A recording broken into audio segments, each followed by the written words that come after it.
Ladies and gentlemen, I now declare the 2022 Vernon Town meeting in order. Please rise for the Pledge of Allegiance. The flag is right there. I pledge allegiance to the flag of the United States of America and to the republic for which it stands, one nation, under God, indivisible, with liberty and justice for all. Please remain standing.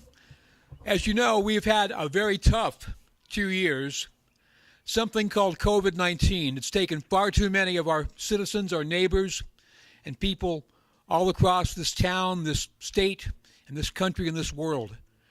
Please, let's give a moment of silence in their memory.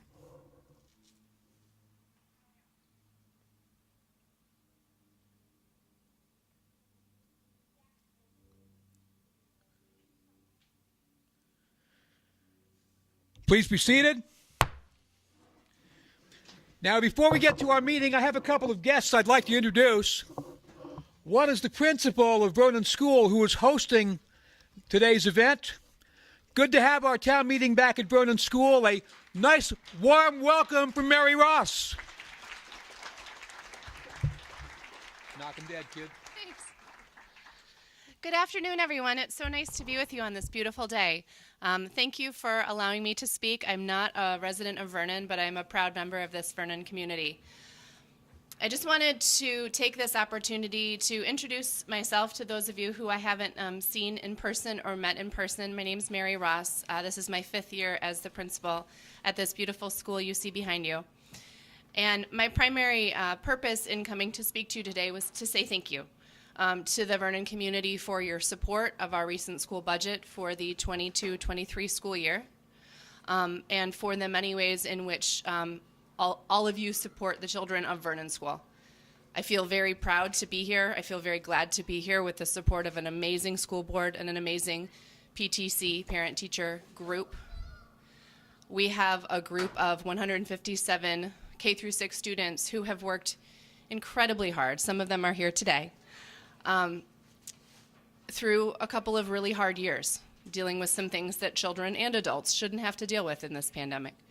And so I just wanted to say publicly thank you for your support of the school. Thank you for your support of me and the children. Great job to the teachers and faculty and children of Vernon School for working so hard these past couple years. And I look forward to many brighter days like the day we have today, literally and figuratively ahead. Thank you so much.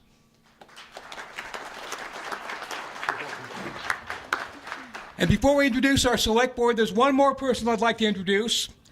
Believe it or not, the Vermont legislature is still going through its 2022 session, and we are represented by a young lady from Guilford. Let's give a warm welcome to Sarah Coffey.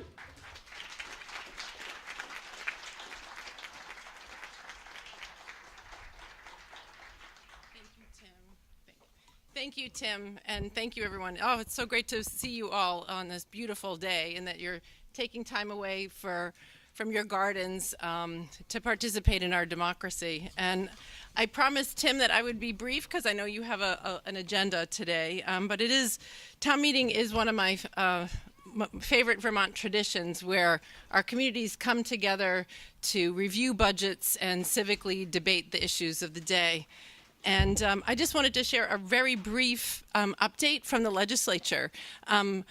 As you know, this pandemic has landed on all of us and has been a huge challenge. And on January 18th, after nearly 2 years of working remotely, the Vermont House returned to work in person. And it has been such an honor and pleasure working under the Golden Dome with my colleagues.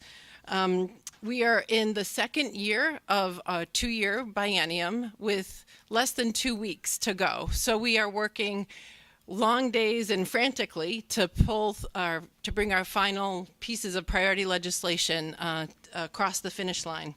And I've heard from a lot of you about your concerns around affordable childcare, workforce shortages, the needs of small businesses, the needs of our students, families and seniors, concerns around pension reform, and creating more affordable housing for retirees and working families. This pandemic has left an indelible mark on all of us, and we're facing a number of long-range challenges that cannot be solved in a single session. But with the arrival of one-time federal funds that we often refer to as ARPA, that came through the American Rescue Plan Act, the legislature has been working hard to make meaningful and transformational investments for our towns and communities with the aim to boost our recovery and set us on a path for a long and strong economic future. So in the House, we have passed some signature legislation that will make major investments to build out rural broadband, help our communities in our state address climate change, continue support for small businesses and nonprofits, and investments in workforce development, specifically for students, our career and technical education centers, and around nursing. Those are two areas that have been highlighted as acute needs. And over the past year, we have worked intensively to stabilize our pension system, which is for our state employees and our teachers. And this is a question that has eluded many administrations and many legislatures. But with this one-time funding, we have been able to make, I'm just really proud of the work of my colleagues who worked all summer in a task force with representatives from the unions and key stakeholders. And we've come to an agreement where everybody made compromises. And we were able to put some of these one-time dollars to help stabilize the state employee and teacher pension funds. And most importantly, well, as important, we'll save Vermont taxpayers $2 billion over time. And in these next days ahead, we will be finalizing legislation that will make important changes to the governance of Act 250, how we approach developing more affordable housing and making systemic reforms to address Vermont's opioid crisis and equity. So, and I hope that I will wrap up here, but I just want you to know that I'm committed to communication and transparency, and I'm very happy to share more details with anyone who wants to talk. I'll be here for a while, but I also send out regular newsletters via email, and if you're not on my list, please shoot me an email and I can add you. I also host my monthly Coffee with Coffee Hours, and they're really terrific. It's the third Saturday of every month, and the next one is coming up on May 21st. And it's been really great to get folks from Guilford and Vernon to come together. We're continuing for now to have these on Zoom because the feedback that I've gotten is that it's more convenient on Zoom. But I'm also really happy to come to community meetings, and I regularly do come. I recently met with the Vernon School Board and met with the group of Vernon seniors. And meeting with folks and hearing firsthand, you know, what your questions and concerns are really helps me do my work, and I really enjoy these meetings. And so if you invite me, I will come. But in closing, I want to say I know it takes so much to make our communities great places to live and work, and there are so many people here who volunteer their time, and I just want to acknowledge so many of you, the folks who serve on our select boards, on our planning commission, on our school boards, and all of the various community commissions. And I really want to say how proud I am to see the recent news that Vernon was one of 10 projects to receive an earmark from Senator Leahy for the Governor Hunt House, and a recent announcement through the Agency of Commerce and Community Development for a continued municipal planning grant to look at recreational resources, how to build on those in town. And everything to seeing the news recently about the Vernon Elementary students taking CPR classes. So it's just really heartening to me, and it makes me so proud to represent and serve this community. And I just want folks to know that please reach out to me. Sometimes it can be really helpful to have your state rep. If you're having an issue, whether it's with the DMV or with an unemployment claim or anything, I'm here to serve this community. And really, it continues to be an honor to represent Vernon in the Vermont House. So thank you so much for your time. And I'm looking forward to hearing the discussion and conversation today. Thank you so much.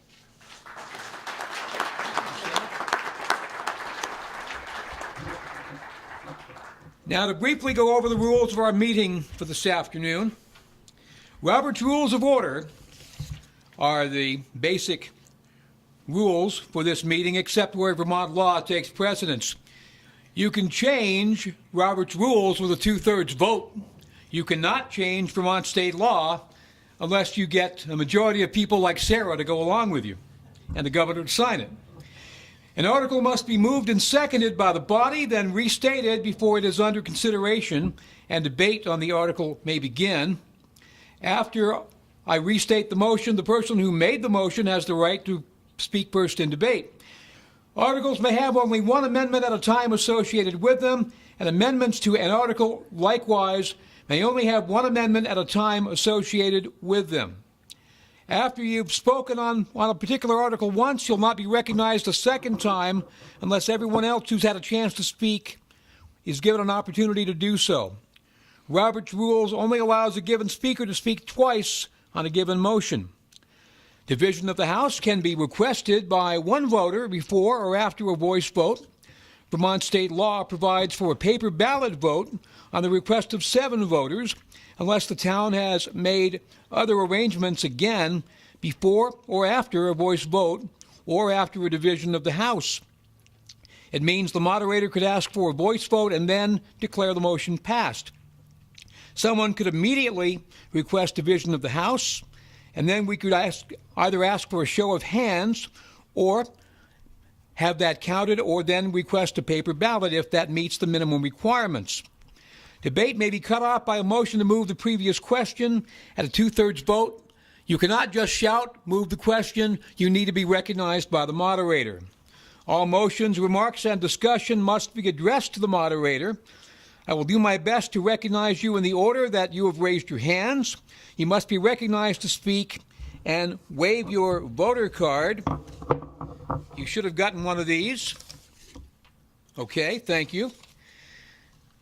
After being recognized, please stand up, get to the microphone in the center of the room, state your name, and speak in a loud voice so comments can be heard by all of us around us. And it's going live today on BCTV as well. We also have 2 sign language interpreters to not only help those who are deaf or hard of hearing, but for the replay as well. It takes all of us to make our village. Your speech must be confined to the merits of the question. You'll not be allowed to engage in personal attacks on any member of the body or their motives. Vermont state law says you cannot take up articles that have not been warned. Please raise your hand and ask a question if you don't understand what's happening, or if you'd like to make something happen and you don't know how. I'm going to restate the 4 words that are on the wall outside the playground: safe, responsible, kind, and respectful. Let's please all follow that rule. I'd like to introduce our Select Board Chair, Sandra Harris, who will introduce the members of the Select Board. Mrs. Harris. I think this is on? Yeah, just move it up close. Okay. Oh, this is very close. Okay, Michael Root, Jeff Dunkley, Tom Garino, Jean Carr, and our administrator, Shelley Walker. Mrs. Harris, may I actually interrupt you for half a second? You certainly may. Today is Ms. Walker's birthday, so let's all sing her happy birthday. Happy birthday to you. Happy birthday to you. Happy birthday to Shelley. Happy birthday to you.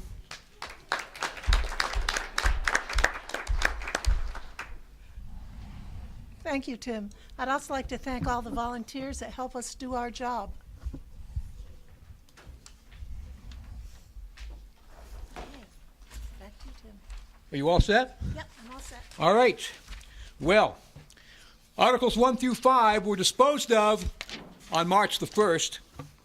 So we now move to Article number 6, which reads, shall the voters authorize the total general fund expenditure for operating expenses of $1,992,571.08, of which $1,698,121.08 shall be raised by taxes.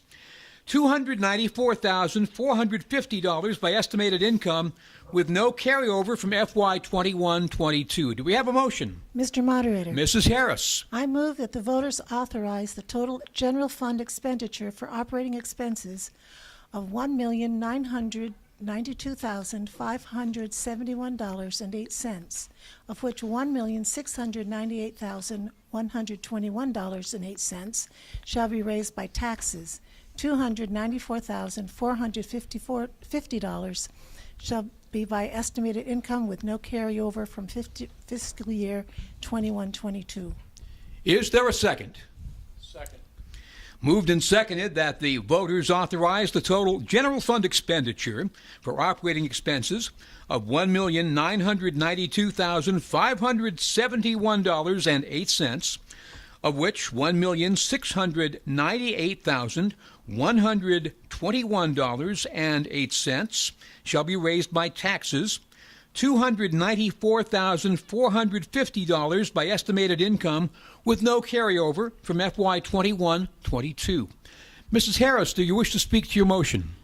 I'd like to have you guys look at your handout, which will go over it, and any questions from the audience will be answered by the department heads.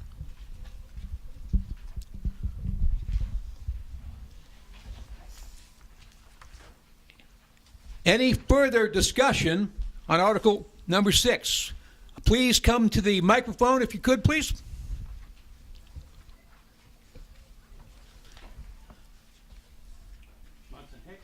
Is that on? Jeff. Oh, here we go. Okay, Munson Hicks. I just have a question because I'm a little confused on the writing, because it looks to me like $294,450,000 of estimated income. There are 3 extra zeros, and then the cents come in. I assume Nobody that's... can hear it. Please turn up the volume. Thank you. As I read the, I can be heard, trust me. As I read the article, it says the $294,450,000 by estimated income. I assume that that is incorrect? That is a typo. That is a typo. So we should amend that. Unofficial warrant. Yes, we should. Should be amended. Mrs. Harris. Mr. Moderator, I would amend the article to be the $294,450. That was the way you read it. There must have been an error On the printing, on the printed version? yeah, there was. Okay. So, So we need to amend it because it's wrong on the printed. we can do that. Do I have a second on the amendment? Second. Moved and seconded that the motion be amended under the area of estimated income to read $294,450. Is that correct? Yes, sir. All right. Do you wish to speak to your amendment or any other discussion on the amendment to Article 6? If none, all those in favor of the amendment, please say aye. Aye. Those opposed, nay. The ayes appear to have it. The ayes have it. You have amended Article 6. So we continue with discussion on the main article as amended. I recognize you, ma'am. Please come to the microphone.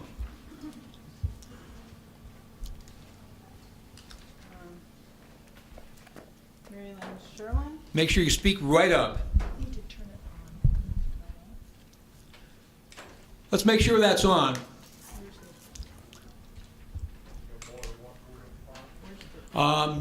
Mr. Dio is coming in your direction. Please wait for him. Yeah, let's leave that on, Ian. Is that the on? Okay. Yeah. Here we go. We have had some increased problems since the budget was done in North Cemetery that we're having to remedy, which is going to cost us $5,490. So I would like to amend the cemetery budget, therefore amending the general fund budget by this amount.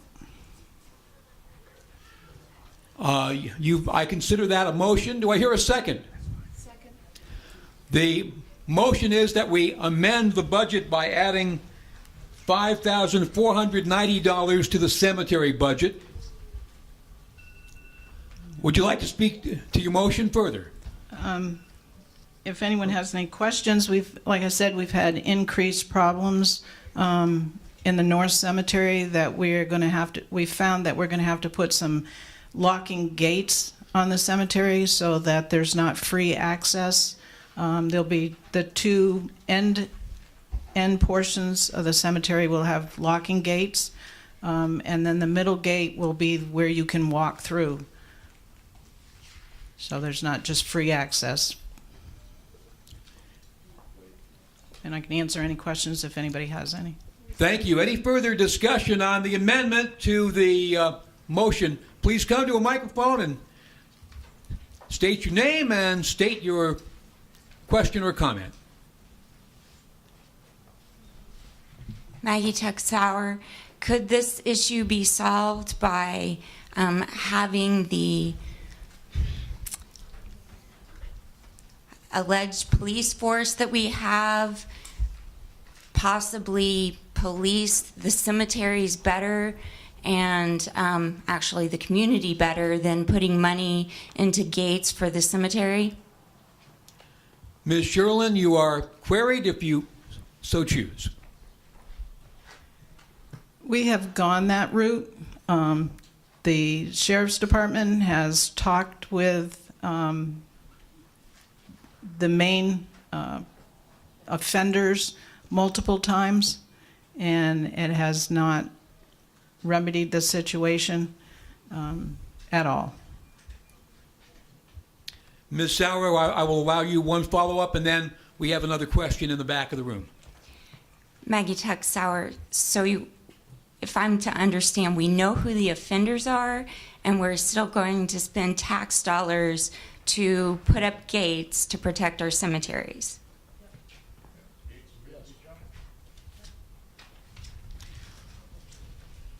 Young lady in the bluish top, if you could come to the microphone. Yes, that's you, Faith. It's green? I can't tell. I know it's not purple. Faith Jobin. I'm wondering why it's costing over $5,000 for locks and gates, I'm assuming. The cemetery committee chair is queried.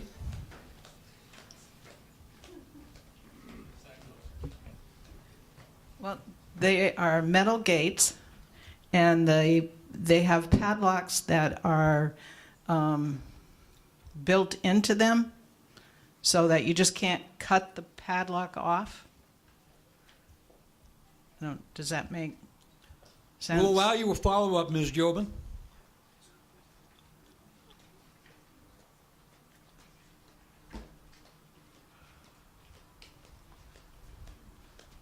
I'm wondering how many keys are going to be in town for the padlocks, if there's going to be a lot or if there's just going to be like a couple.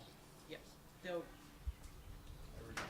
There will be one in the town building. The Rodney Bell will have one, and probably the caretakers will have one. So there may be three keys. Okay, there's another. Please go ahead. I think that's Mr. Pond. I really can't tell. Come on up. All I see are shadows out there. It's okay. It's all I want to be is a shadow. State your name, please. Name is George Pond. The only question I have, and I don't know, it's probably an obvious thing. First of all, do cemeteries have vandalism or insurance on them? And second question that I'd like to ask is if they know who's doing it and they don't do nothing. I would say, our town, we have a lawyer that gets paid very well. Let's get the names to him and let's get some charges or some retaliation to them. Yeah, if we could use a microphone to hear that, thank you.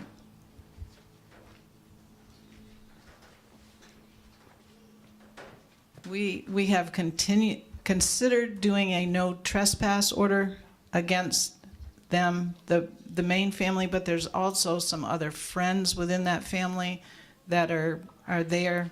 Those particular people we do not know. And then there's also some other people going in too that we don't know. That route we have looked at, and law enforcement has agreed that it will probably make no difference throwing paper at them. They will not abide by it. They haven't abided by the rules of the cemetery thus far. They're not going to abide by that either. Further comments? Person with their voter card up, Mr. Pond. If nobody else has a question or anything, I'll allow you to speak a second time.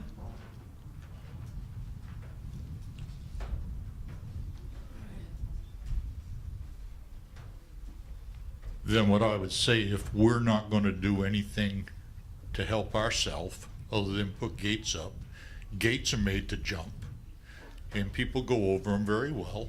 So why waste the money to keep them out, because they're going to get in anyways? Further discussion on the article, on the amendment that is to the article? Seeing none, the amendment is to add $5,490 to the cemetery line item in the budget under Article 6. All those in favor of the amendment, please say aye. Aye. Those opposed, nay. Nay. The chair is in doubt. If we could have our BCA members and a couple of other volunteers count hands. All those in favor of the amendment, please say aye. Or actually, please raise your hand. It'd be better. You can't count voices. You can count hands.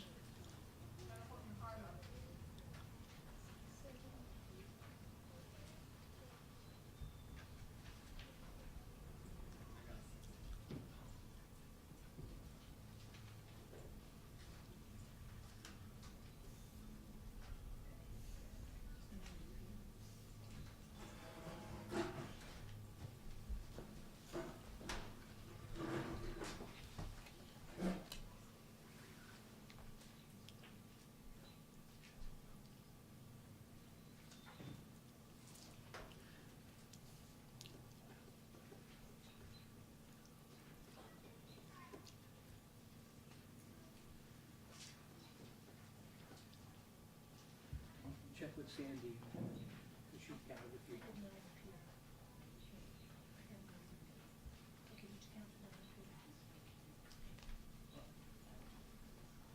Okay. I need a number. Thank you. All those opposed to the amendment, please raise your voter cards.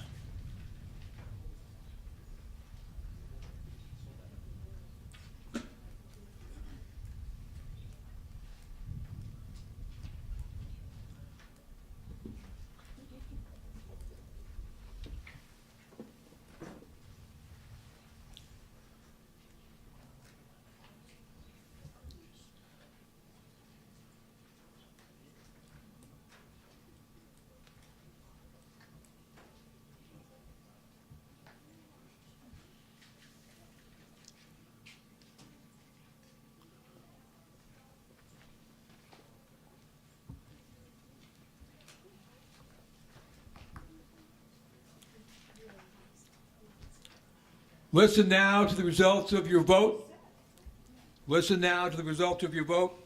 On the amendment, those voting yes, 25. Those voting no, 38. I declare the motion has been defeated. We now go back to the original Article 6 as amended. Any further discussion on the article? Seeing none, I'm going to read the article again.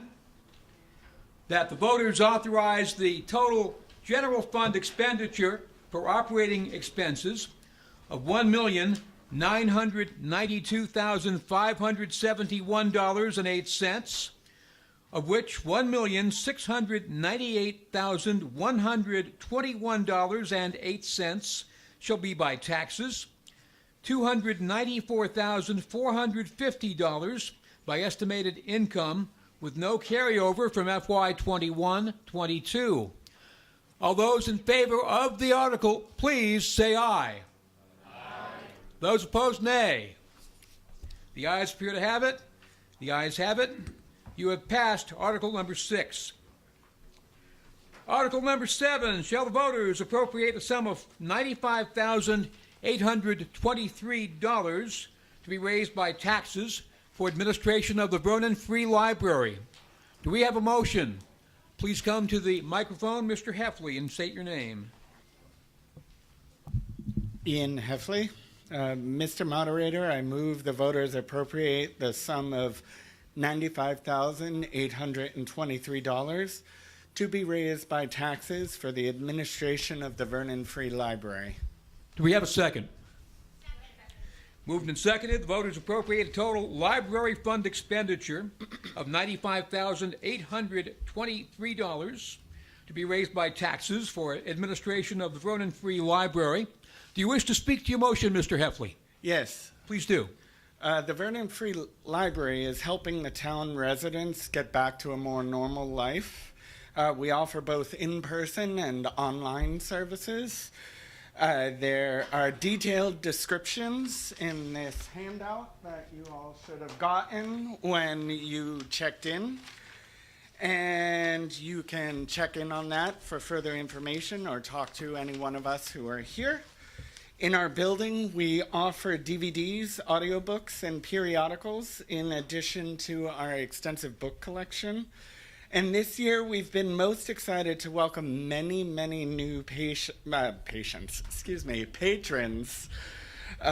and see the faces of all the returning patrons. All of you have brought our number of registered borrowers to 933. Now that we're back in the building, our knitting and reading groups have also resumed. And we ask that you support the budget of this library, that the library can continue to serve us all. And at this point, Mr. Moderator, I'd like to give the floor to Jean Carr, our library director, to answer any questions that folks may have. All right, thank you, Ms. Carr. If you'd like to speak, if not, we'll ask for any questions of the voters. Yeah, make sure you use the microphone, please. There we go. When I've been able to do a PowerPoint, Ian has gone over most of the information that would be in that. I would also point out on the paper that you picked up about the library that there's a vast amount of digital services available to library patrons, which has been very important for all aspects of learning, job searching, your own recreation, and of course the budget was on the back of that, and if anybody has any questions, I will do my best to answer. Thank you. Any further discussion or questions on Article number 7?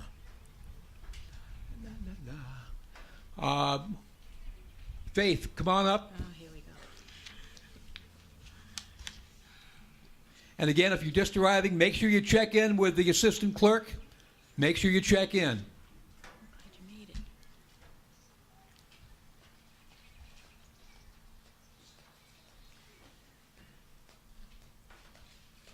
I have 2 questions. Okay, please go ahead. Okay, the first question is, have you applied for any grants to offset the monies that you're asking for from the town? And the second one is about insurances. The library is not open very many hours, and I can't understand why there's so much being asked for insurance for people that aren't there very many hours. So to be upfront with that, that insurance is mine because I'm the only full-time employee, and that is the cost of medical insurance. What was the first part of your question? The grants. The Are you grants. asking for I any have grants? multiple grants. We have a grant for our courier service. We have a grant that helps pay for internet, does not pay for all of it. We have a grant to help with the summer reading program. We have, we've gotten a CARES Act grant last year. We're in the first phase of an ARPA grant, and I'll be applying for another phase of that. So every grant that comes available for the library, I really do try to go after. We have multiple grants. Okay. Further questions on Article number 7? There's a hand back there. Come on up. State your name.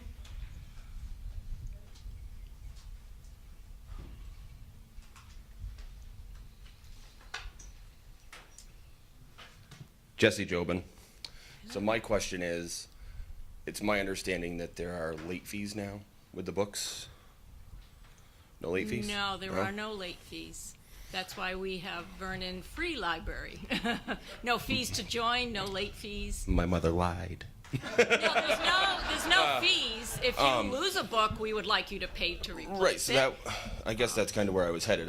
I was under the impression that there was late fees. If there's not, No. I don't see why us as a town, we couldn't agree that there should be some sort of value to it being late so somebody else can enjoy it.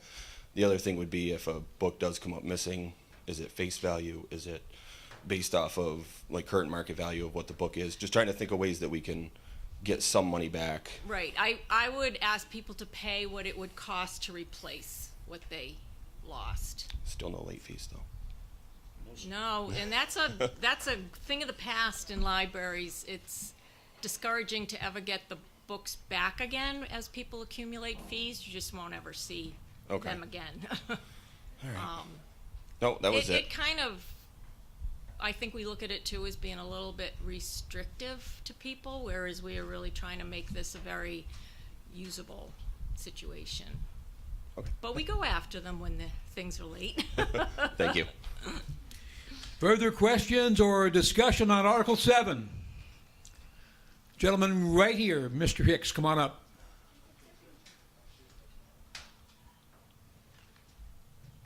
Munson Hicks, this is just really a question of information. I was curious as to why the internet access has become so much more expensive over the last 2 years and what you're projecting. We have fiber optic internet that's through Department of Libraries, and they contract with First Light. So those monthly fees have crept up. We also get an E-rate grant that helps pay for it, and that grant has shrunk some. So therefore, we're ending up needing to come up with more money ourselves. So the library's Wi-Fi is throughout the building inside, and 360 on the outside.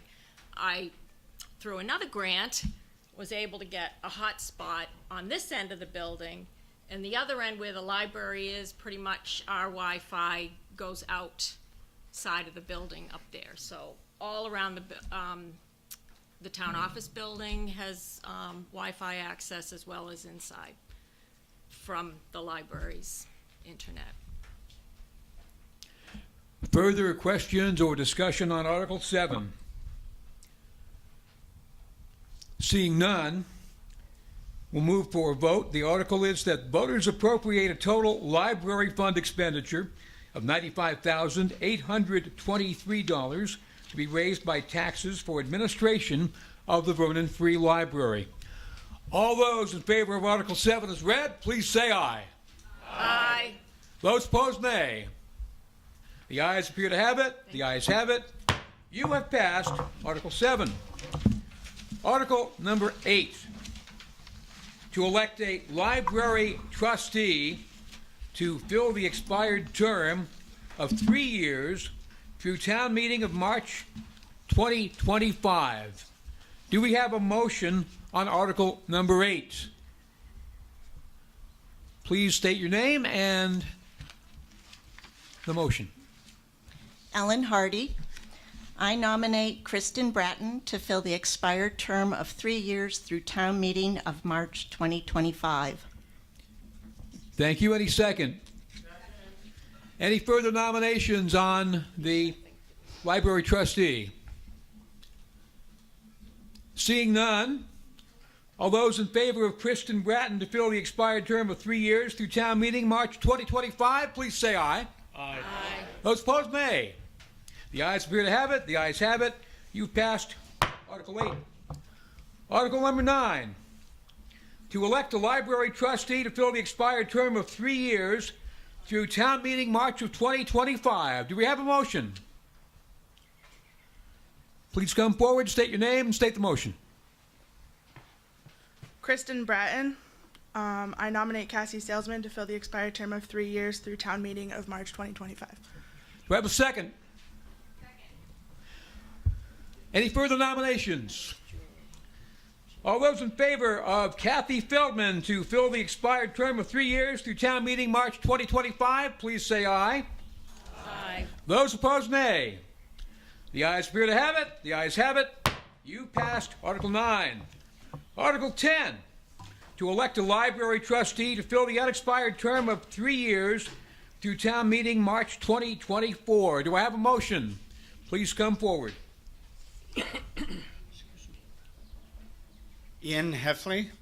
Mr. Moderator, I nominate Julie Nevins to fill the term of 2 years as library trustee through town meeting of March 2024. Do we have a second? Second. Moved and seconded that Julie Nevins fill the unexpired term of 3 years through town meeting March of 2024. Any further nominations? Point of order. Ian said 2 years. Now, if that's 3 years, that should go through 2025. Is it 3 or is it 2, Mr. Heffley? 22, 23, 24. But it's an unexpired term. It's an unexpired term, so... There's 2 years left. So 2 years left. Mr. Heffley, I'm going to hear that as a friendly amendment to your motion, and if the seconder agrees, that's fine. Doesn't need to be an amendment. So it would be to fill the unexpired term through March of 2024. Correct. Okay, because the others were expired terms, Ms. Tuck-Sauer. I want to make sure that we all stand corrected and I'm speaking the same language. But thank you for your point of order. It's okay, so any further nominations? Seeing none, all those in favor of Julie Nevins to fill the unexpired term of 3 years, ending town meeting March of 2024, please say aye. Aye. Those opposed, nay. The ayes appear to have it. The ayes have it. You have passed Article 10. Article number 11. Page 3. Shall the voters appropriate the sum of $1,100 to be raised by taxes to fund Vernon Historians, Inc. for the expenditures related to Vernon's historic preservation, educational promotion, and required insurance? Do we have a motion? Do we have a historian to make that motion? Heather, if you could come to a microphone, please. Please state your name and state the motion. Heather Frost from the Vernon Historians. Shall the voters appropriate the sum of $1,100 to be raised by taxes to fund the Vernon Historians Incorporated for the expenditures related to Vernon's historic preservation, educational promotion, and required insurance? I hear a second there. So the motion is that the voters appropriate the sum of $1,100 to be raised by taxes to fund the Vernon Historians, Inc. for the purpose of record preservation, retention, and promotion of history educational initiatives and insurance coverage. Ms. Frost, do you wish to speak to your motion? Yes. Please do. For those who aren't familiar with the Vernon Historians, we're a nonprofit organization. We were established in 1969, and our mission is to preserve and make available to the public Vernon's history. We're run by volunteers, operate a museum at the South School property, which is owned by the town of Vernon, and we are required to have insurance by the town to occupy this property. We also own and maintain the Pond Road Chapel property. We host free historical programs, submit articles to the Vernon newspaper, have displays in the foyer at the town building. We have a limited income. We're funded by membership dues and donations, sale of historical publications at the historian's right, bake sales, and other fundraising.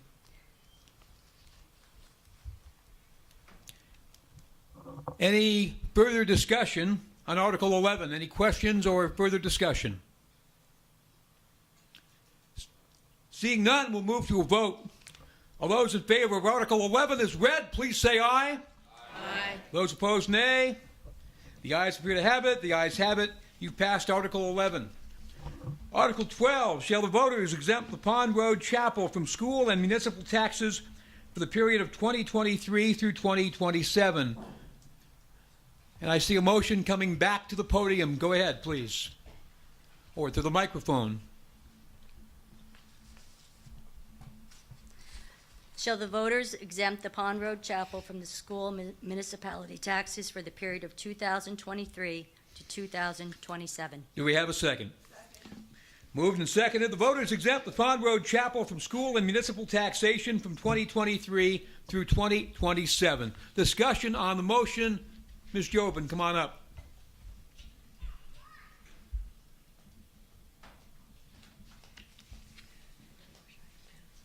Mr. Moderator, I was wondering if I can make an amendment to that and just make it that the taxpayers make it exempt indefinitely. I believe there is a reason for that. And what's that? You can only go 5 years.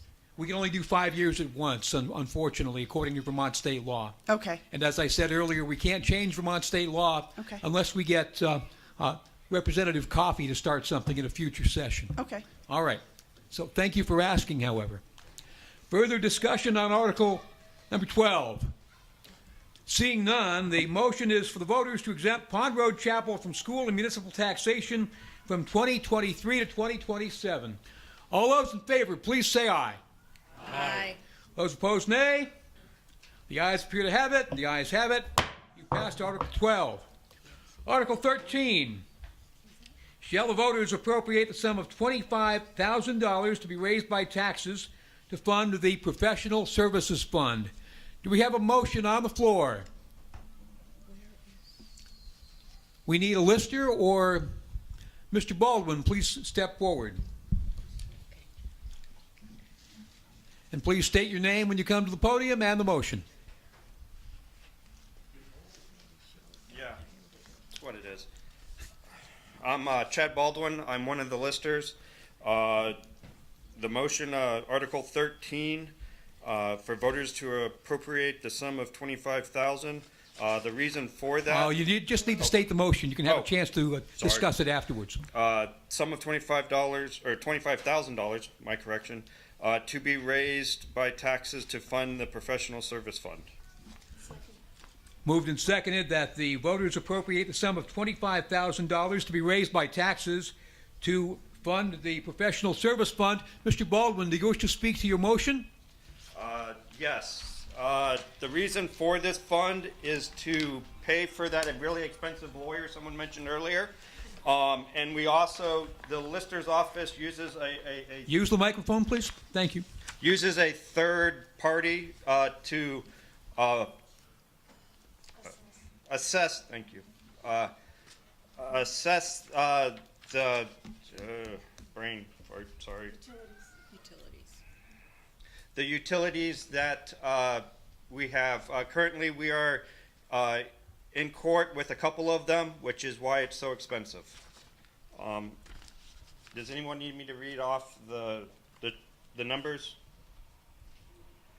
No. All right. I apologize for my stuttering. We thank you for your service. Any further discussion on the article, please step forward.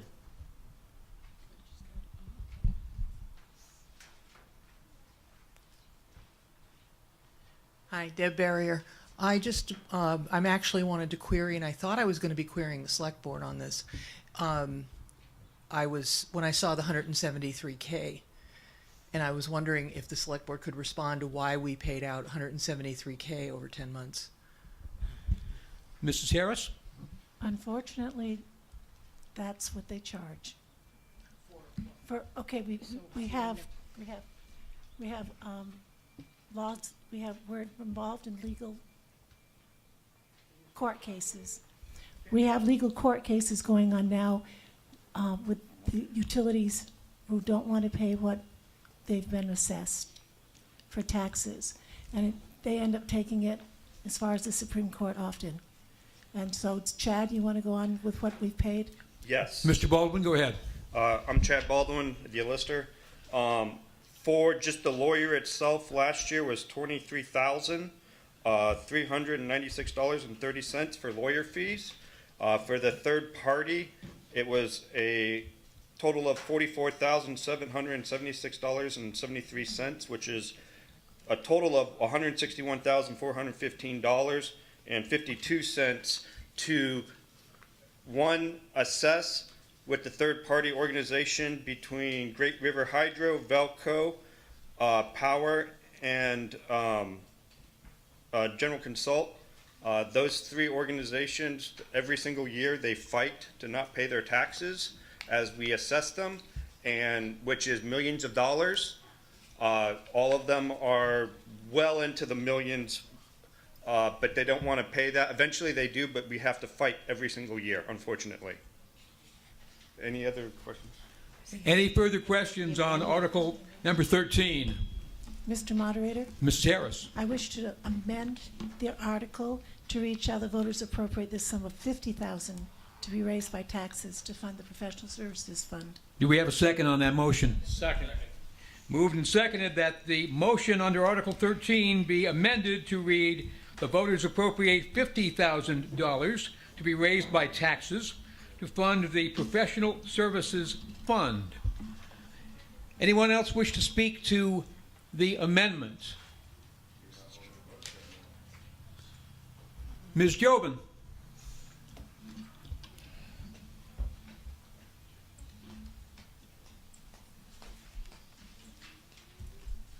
Faith Jobin, why did we just double it? The select board and the listers are queried if they so choose. Mrs. Harris?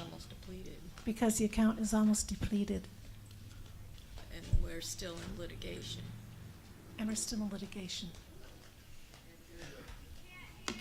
The account is almost Go ahead. used up. Go ahead. Then why not triple it or quadruple it instead of just doubling it? If it's almost depleted, why just go a little bit instead of a lot? You can make an amendment. Further discussion on the Harris amendment. Seeing no further discussion, all those in favor of amending the line item under Article 13 to read $50,000 to be raised by taxes to fund the professional services fund, please say aye. Aye.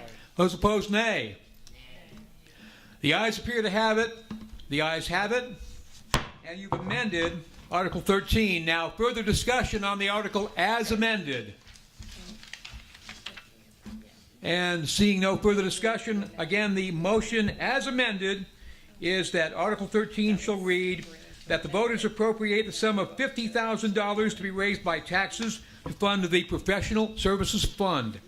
All those in favor of Article 13 as amended, please say aye. Aye. Those opposed, nay. The ayes appear to have it. The ayes have it. You passed Article 13. Article number 14. Shall the voters appropriate the sum of $10,000 to be raised by taxes to fund the emergency repair fund? Is there a motion? Mr. Moderator. Ms. Carr. I move that the voters appropriate $10,000 to be raised by taxes to fund the emergency repair replacement fund. Is there a second? Second. Moved and seconded, the voters appropriate the sum of $10,000 to be raised by taxes to fund the emergency repair replacement fund. Ms. Carr, do you wish to speak to your motion? I will try to answer any questions if anyone has them. Further discussion on Article 14. Seeing none, Ms. Tuck-Sauer, please come forward.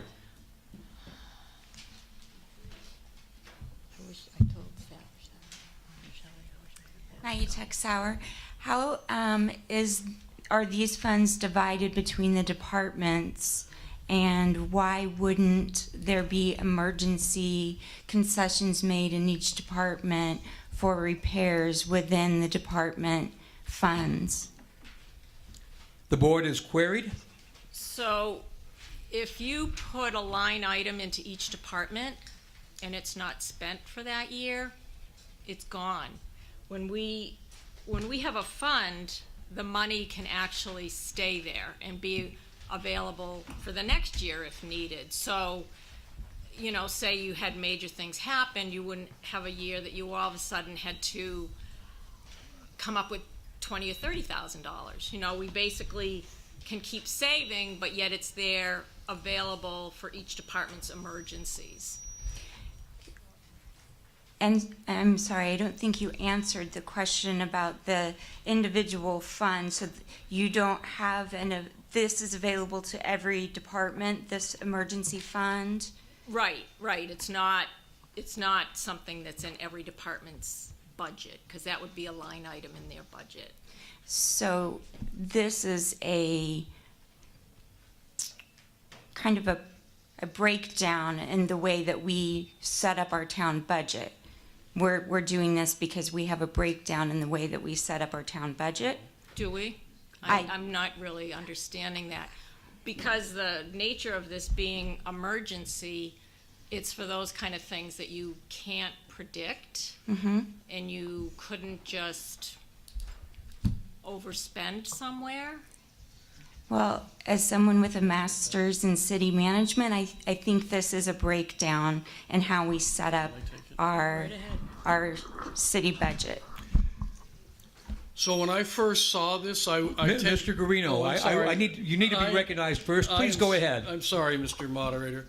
When I first saw this, I thought like you did. This is not the way that I've been used to doing municipal finance. However, when the town has done their finance through funds, separate funds, as opposed to line item budgetary things that will close out at the end of the year, it has worked well for the town over the long period of time.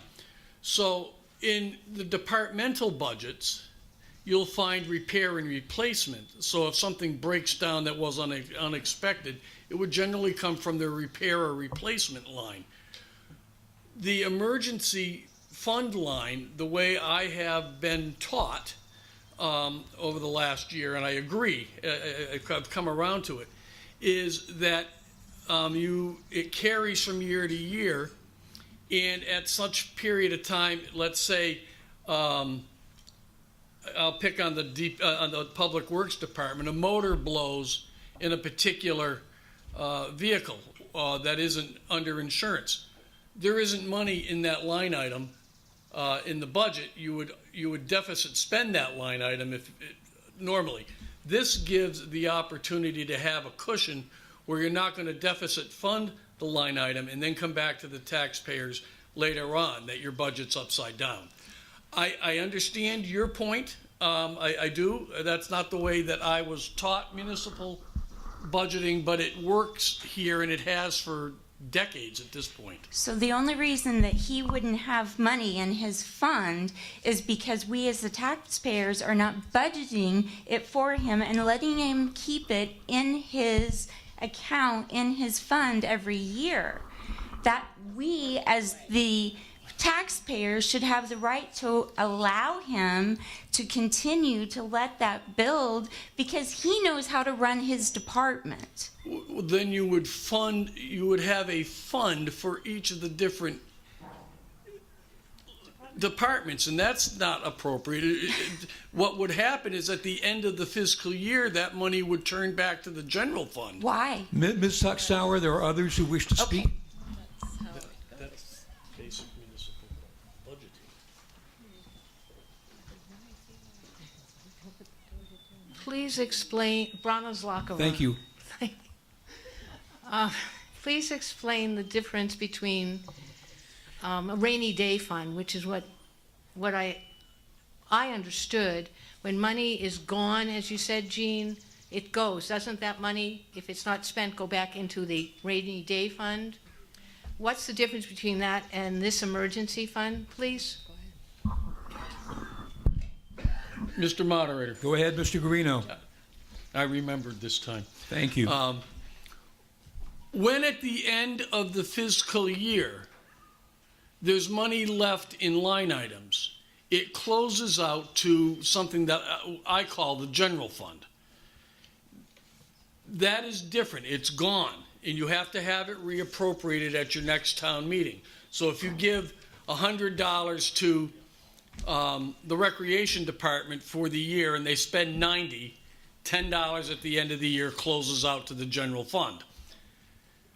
These special funds carry so that you have a number of special funds. Your capital fund is a special fund. Those monies carry from year to year and are able to be used for particular purposes. In this case, it's an emergency that would come before the select board. Further discussion on the article will go to Ms. Jobin and then to Mr. Hicks.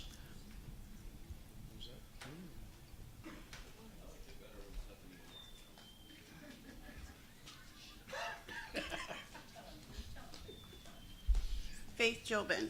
Okay, I looked in this book and I could not find the Emergency Repair Replacement Fund. I would like to know how much is in it already. Then I have another question. Mrs. Turnley will answer your first question, then you can ask your second. Okay. Mrs. Turnley. Uh-oh, computer wet. Sorry. That's what I call an emergency repair or replacement. Cindy Turnley, Town Treasurer. Currently in the fund, there is $5,237.28. Okay, then I don't Thank think you. we need more. And your further question? Oh, my further question is I don't think we need any more. Okay, thank you. Further discussion on the article. Back of the room, I see a voter card. Come on up.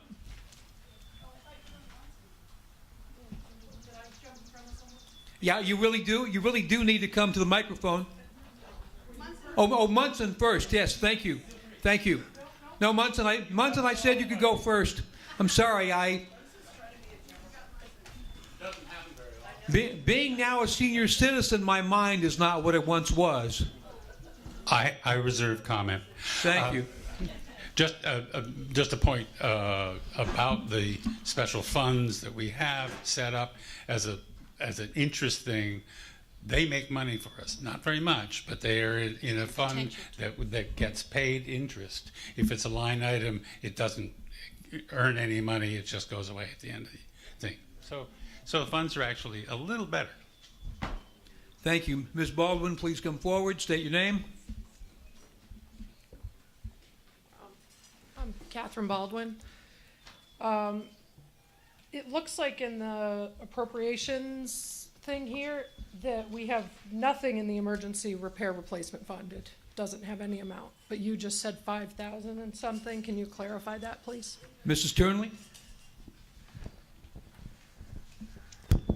Yes, we have $5,237.28 in that fund as of right now. Okay. Why does this book say? What page are you on, please? 31. What page?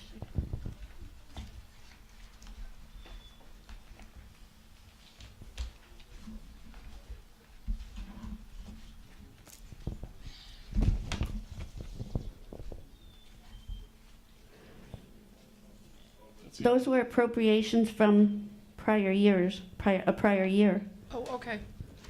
Thank you. Further discussion on Article number 14. Seeing none, again, the motion is that the voters appropriate $10,000 to be raised by taxes to fund the Emergency Repair Replacement Fund. All those in favor of the article, please say aye. Aye. Those opposed, nay. The ayes appear to have it. The ayes have it. You passed Article 14. Article number 15. Shall the voters appropriate the sum of $100,000 to be raised by taxes to fund the Town Road Upgrading Fund? Do we have a motion? Mr. Moderator, Ms. Carr, please continue. I move that the voters appropriate $100,000 to be raised by taxes to fund the Town Road Upgrading Fund. Moved and seconded that the voters appropriate $100,000 to be raised by taxes to fund the Town Road Upgrading Fund.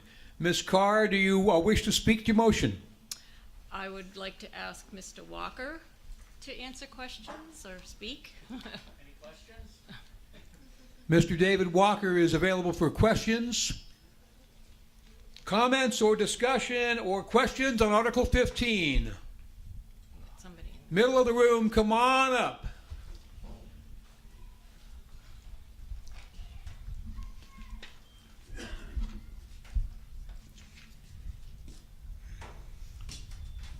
Paul Miller.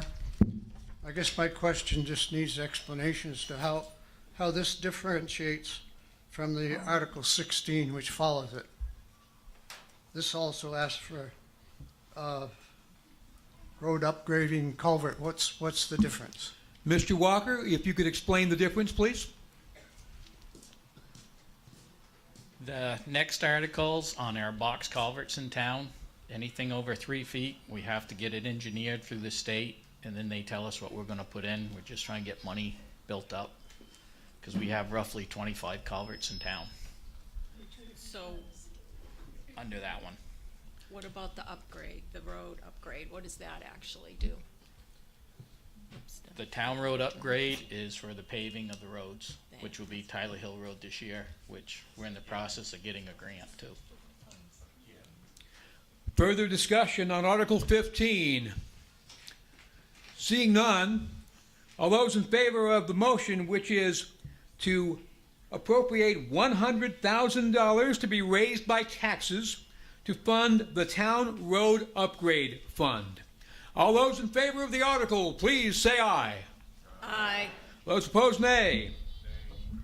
The ayes appear to have it. The ayes have it. You have passed Article 15. Article 16, shall the voters appropriate the sum of $40,000 to be raised by taxes to fund the Town Culvert Fund? Do I have a motion? Ms. Carr. Mr. Moderator, I move that the voters appropriate $40,000 to be raised by taxes to fund the Town Culvert Fund. Do I have a second?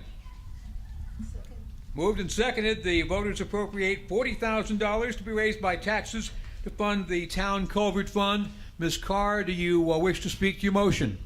I would like to ask Mr. Walker to address questions, please. Thank you. Any further discussion on Article 16? Seeing none, all those in favor of the article as read, please say aye. Aye. Those opposed, nay. The ayes appear to have it. The ayes have it. You've passed Article 16. We move to Article 17. Shall the voters appropriate the sum of $2,500 to be raised by taxes to fund the Town Parking Lots Maintenance Fund? Do I have a motion? Ms. Carr. Mr. Moderator, I move that the voters appropriate the sum of $2,500 to be raised by taxes to fund the Town Parking Lots Maintenance Fund. Is there a second? Second. Moved and seconded that the voters appropriate the sum of $2,500 to be raised by taxes to fund the Town Parking Lots Maintenance Fund. Ms. Carr, do you wish to speak to your motion? I would like to ask Mr. Walker if he would answer questions. Okay, any comments, discussion, etc. on Article 17? Seeing none, all those in favor of the article as read, please say aye. Aye. Those opposed, nay. The ayes appear to have it. The ayes have it. You have passed Article 17. Article 18. Shall the voters appropriate the sum of $10,000 to be raised by taxes to fund the previously established Elderly Assistance Fund? Do we have a motion? Mr. Moderator. Mrs. Harris. I move that the voters appropriate the sum of $10,000 to be raised by taxes to fund the previously established Elderly Assistance Fund. Moved and seconded, the voters appropriate a sum of $10,000 to be raised by taxes to fund the previously established Elderly Assistance Fund. Ms. Harris, do you wish to speak to your motion? I'll defer to the Elderly Assistance Chair, Mary Lynn Sherwin. Discussion on Article number 18. In the middle of the room, the waving voter card. Come on up.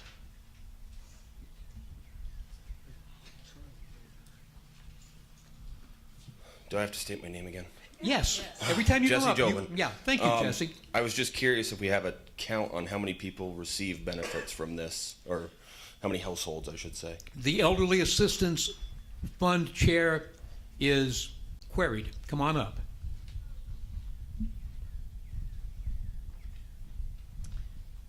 It varies from year to year and what the projects are, but roughly this past winter, just with plowing and sanding and shoveling services, we serviced, I think it was 28 just this winter.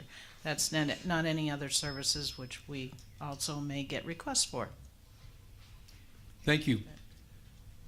Well, I'll allow you a follow-up, Mr. Jobin.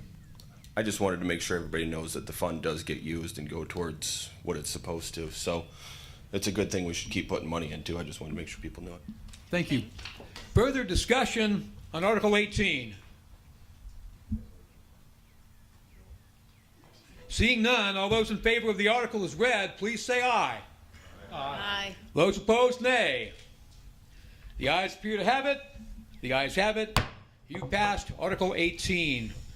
Article 19, shall the voters discontinue the James Cusick Scholarship Fund with the balance being expended for the 2022-23 school year?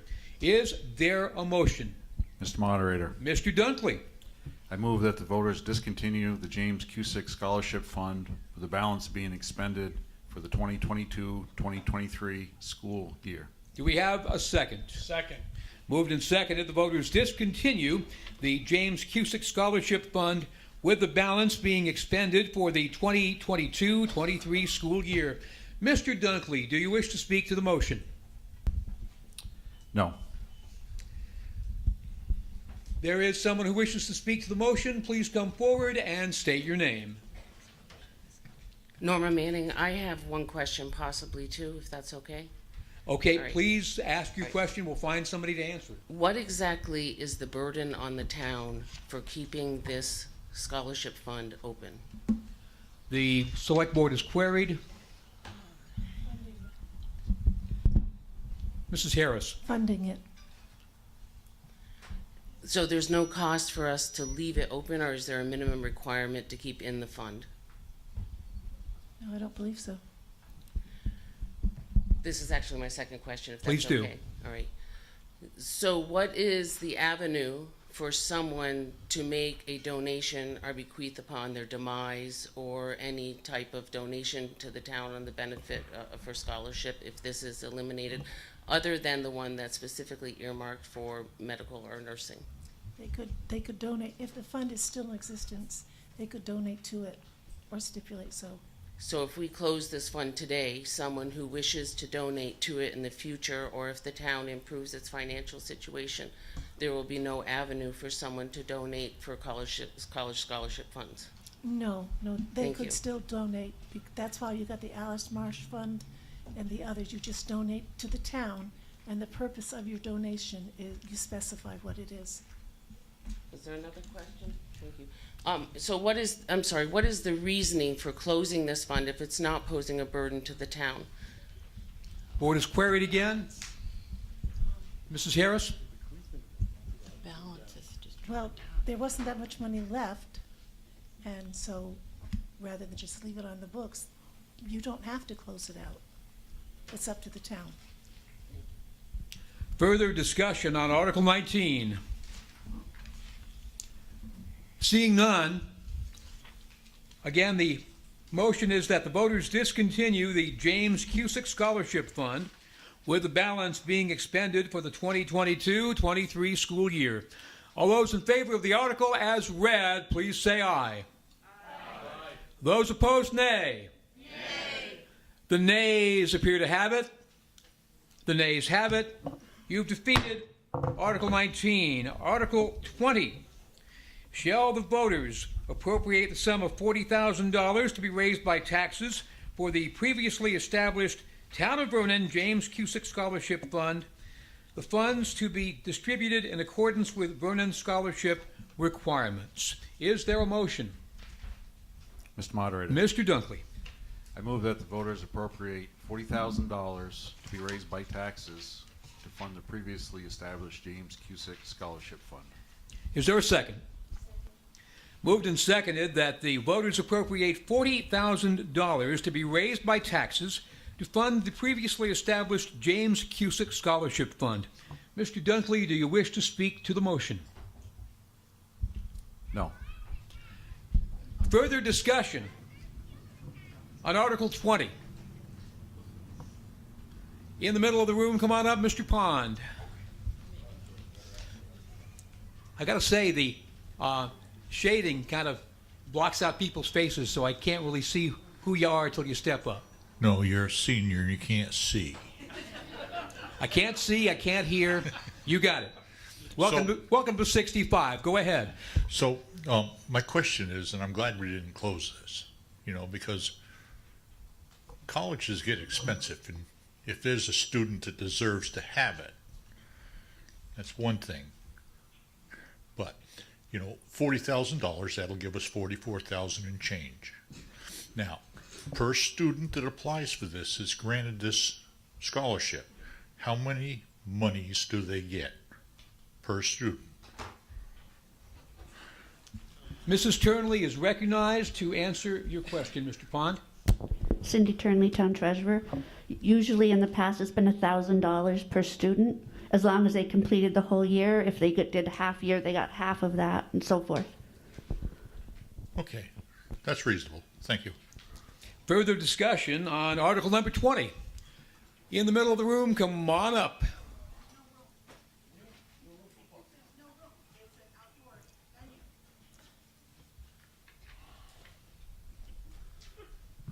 Jesse Jobin. Thank you. So my question, I guess, would be, can I amend this to be for 20,000 instead of the 40, knowing that we're, I heard a lot of people grumbling behind me, some to the left, some to the right. Just thinking maybe if we can find a happy medium, 20 grand. If you wish to make that amendment. Yes. It has been moved and seconded that the item on Article number 20 be $20,000 instead of $40,000 to be raised by taxes to fund the previously established James Cusick Scholarship Fund. Do you wish to speak further, Mr. Jobin? I do. Please do. So my issue, I guess, is that I look at our school, awesome school, and I see the amount of students that are in the school now, and it's less than half of what it was when I was in school here, and I know that it was even more than that prior to me being in elementary school. So knowing that my son's kindergarten class is going to have between 9 and 10 per classroom, I don't see the future need, I guess, for as much money to be going to the fund. Further discussion on the Jobin amendment. There is a card way back there that looks like Mr. Brzezinski.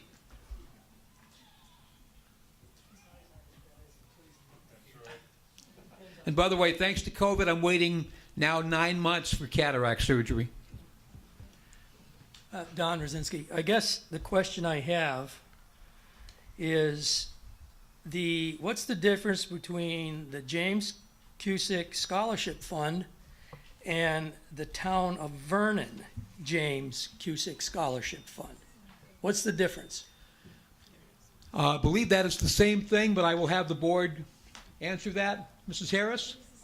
It is the same thing. So had we voted to pass Article 19, we would not be voting on this article now? Correct. That would be correct. That was my question. Thank you. Further discussion on the Jobin amendment to Article number 20. Over here. Thank you. And please have your question interpreted so the entire audience can hear, and I will use the microphone here to have you mention that. Go ahead. Oh, so you want me to stay here? Just from there? Yes. Oh, okay. That's fine. Hi, my name is Nick Lillian. So I have a question about the James Cusick scholarship. When it was set up, how many years has it been set up for? And how often do people apply for that scholarship? Thank you. The select board and or the town treasurer is queried.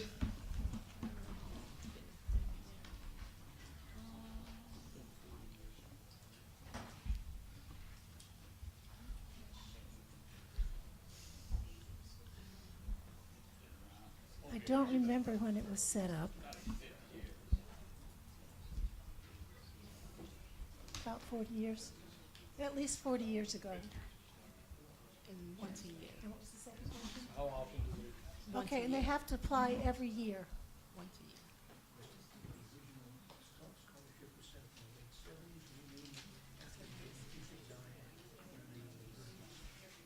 So it's over 40 years.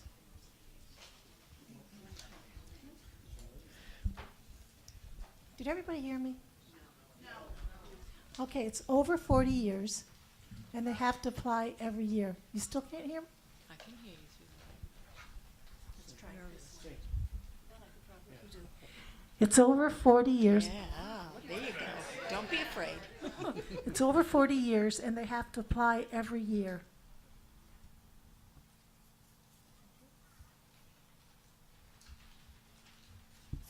Go ahead. Thank you for that. I think, it should definitely keep going because it's already been going for 40 years. Thank you for clarifying. But how many students apply for it every year? Like, is it 10 students, 20 students, 30 students? How's it used?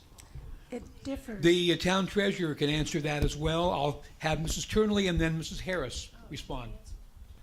Cindy Turnley, Town Treasurer. We've had anywhere from 25 up to 32 people apply. It depends on, they can only do it for 4 years total, and it has to be within 6 years of graduating from high school.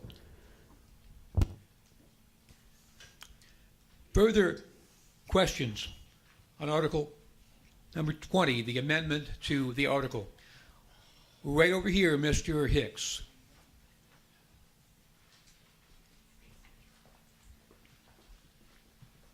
Jesse Jobin. Nice. Not hardly. I'll amend that to Munson Hicks. I would hate to see the amount lowered from 40 to 20. If we are hopeful that our town will continue to grow and our schools will continue to have more people, then I think it's important that we say that we see the future as something where we will be able to give more people an opportunity rather than cut back on the possibility. Thank you. Further discussion on the Jobin amendment. Mr. Jobin will recognize you for a second time, sir.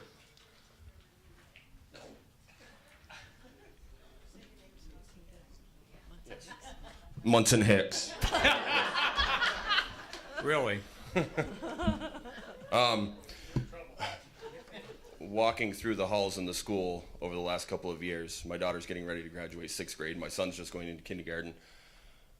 There's nothing saying that we can't put more money in 10, 15 years from now, maybe if the town starts to come back. But from where I stand, the kids aren't here. Why are we going to keep putting money into something that really doesn't need it? I mean, it may need it, but it doesn't. Right. Thank you. Further discussion on the Jobin amendment, Mr. Pond.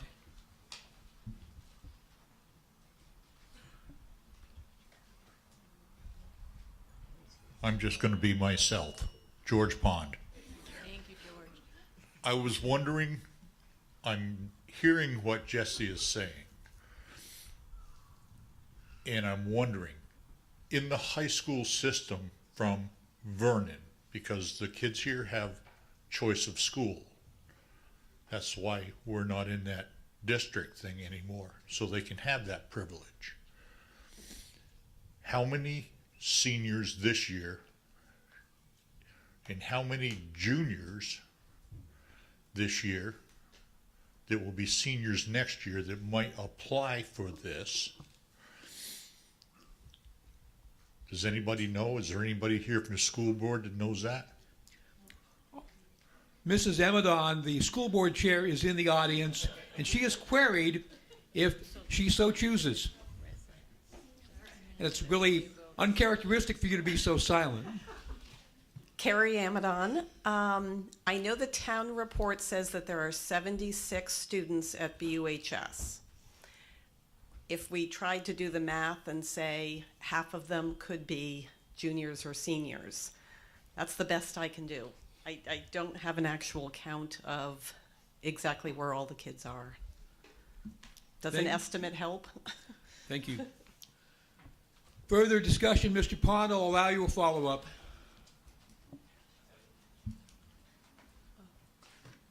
Whether Mr. Jobin's amendment gets passed or whether it doesn't,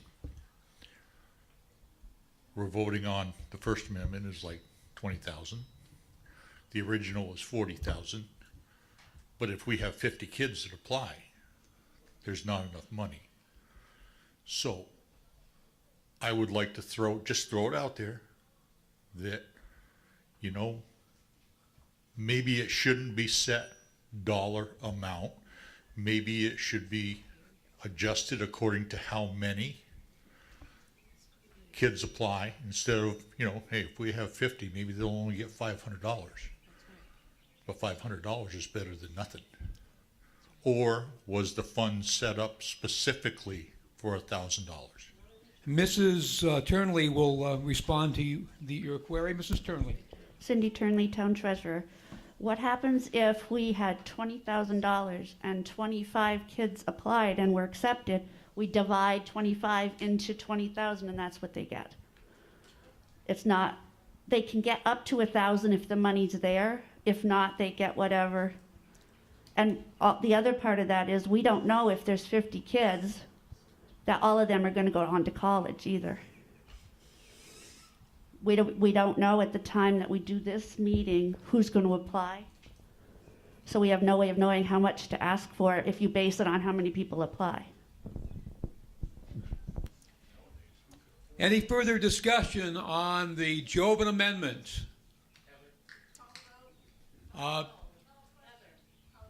You can't call the question unless you come up to be recognized, and there is one other person who wishes to speak on the matter. Please come forward.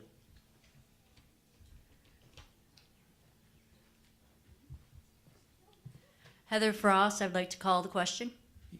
That's the right way to do it. Thank you. Is there a second? Moved and seconded. We cease debate. We need a 2/3 vote. All those in favor? Those opposed, nay. The ayes appear to have it. The ayes have it. We go to a vote on the question on the amendment from Mr. Jobin that the bottom line to appropriate money to be raised by taxes to fund the previously established James Cusick Scholarship Fund be set at $20,000. All those in favor of the amendment, please say aye. Aye. Those opposed, nay. Nay. The nays appear to have it. The nays have it. The amendment is defeated. We go back to the main motion, which is that the voters appropriate $40,000 to be raised by taxes to fund the previously established James Cusick Scholarship Fund.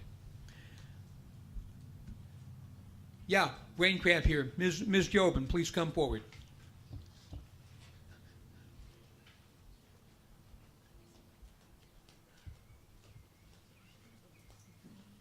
Faith Jobin, can we call the vote? Call the question? Yes, you can. Question has been moved. Is there a second? Moved and seconded. We cease debate on the article. All those in favor of ceasing debate, please say aye. Aye. Those opposed, nay. No. 2/3 majority is apparent. A two-thirds majority is the case. We have ceased debate on the article. The motion is that the voters appropriate $40,000 to be raised by taxes to fund the previously established James Cusick Scholarship Fund. All those in favor of the article, please say aye. Aye. Those opposed, nay. Nay. The chair is in doubt. All those in favor, please raise your hands, and BCA members should come count.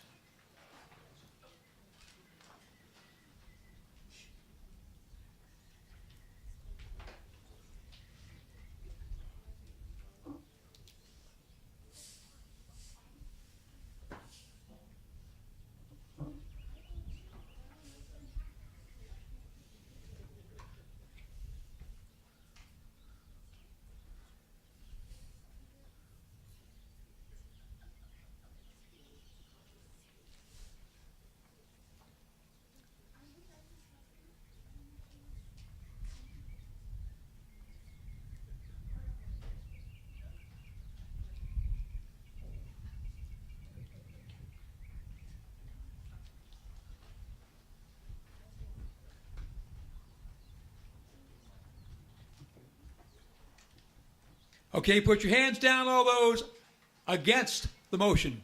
Please raise your voter cards.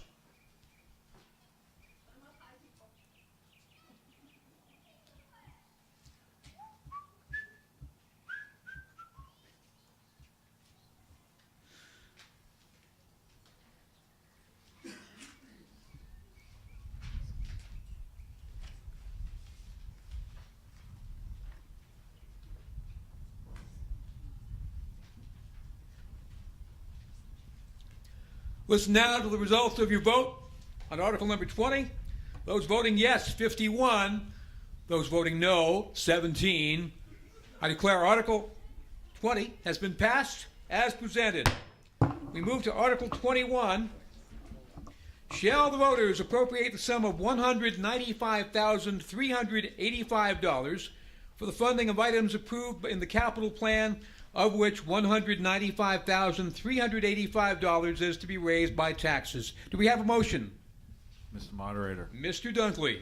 I move that the voters appropriate $195,385 for the funding of items approved in the capital plan, of which $195,385 is to be raised by taxes. Do we have a second?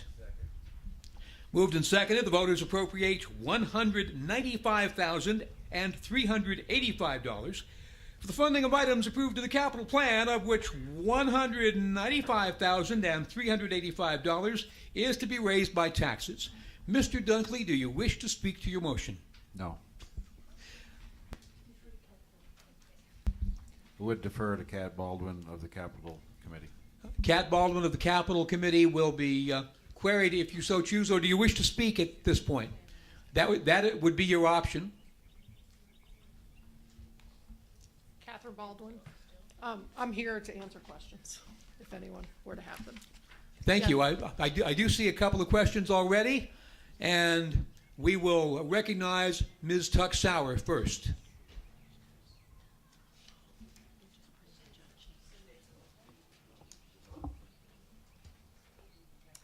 My question is, why is there no funds already there for the capital plan?